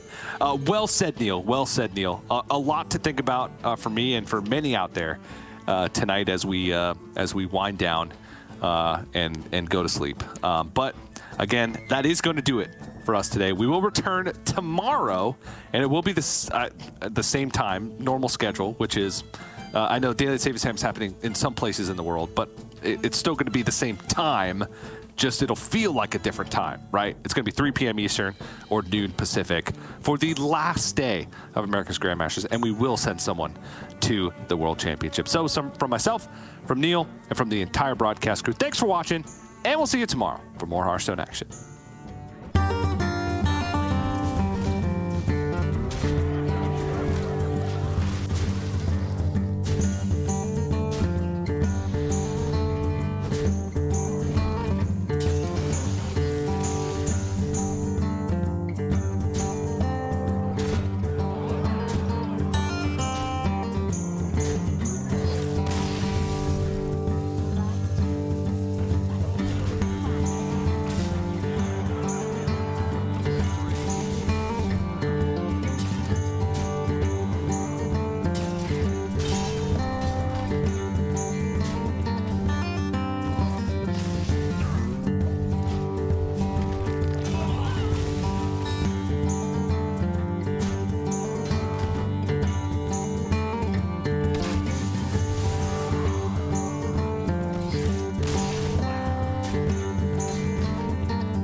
72 damage both times.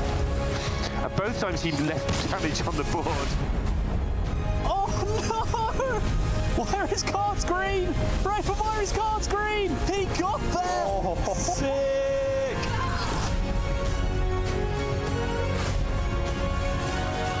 It's so powerful, all these rushes. I can't even believe the value he's got. Labby with a pop-off. Well deserved.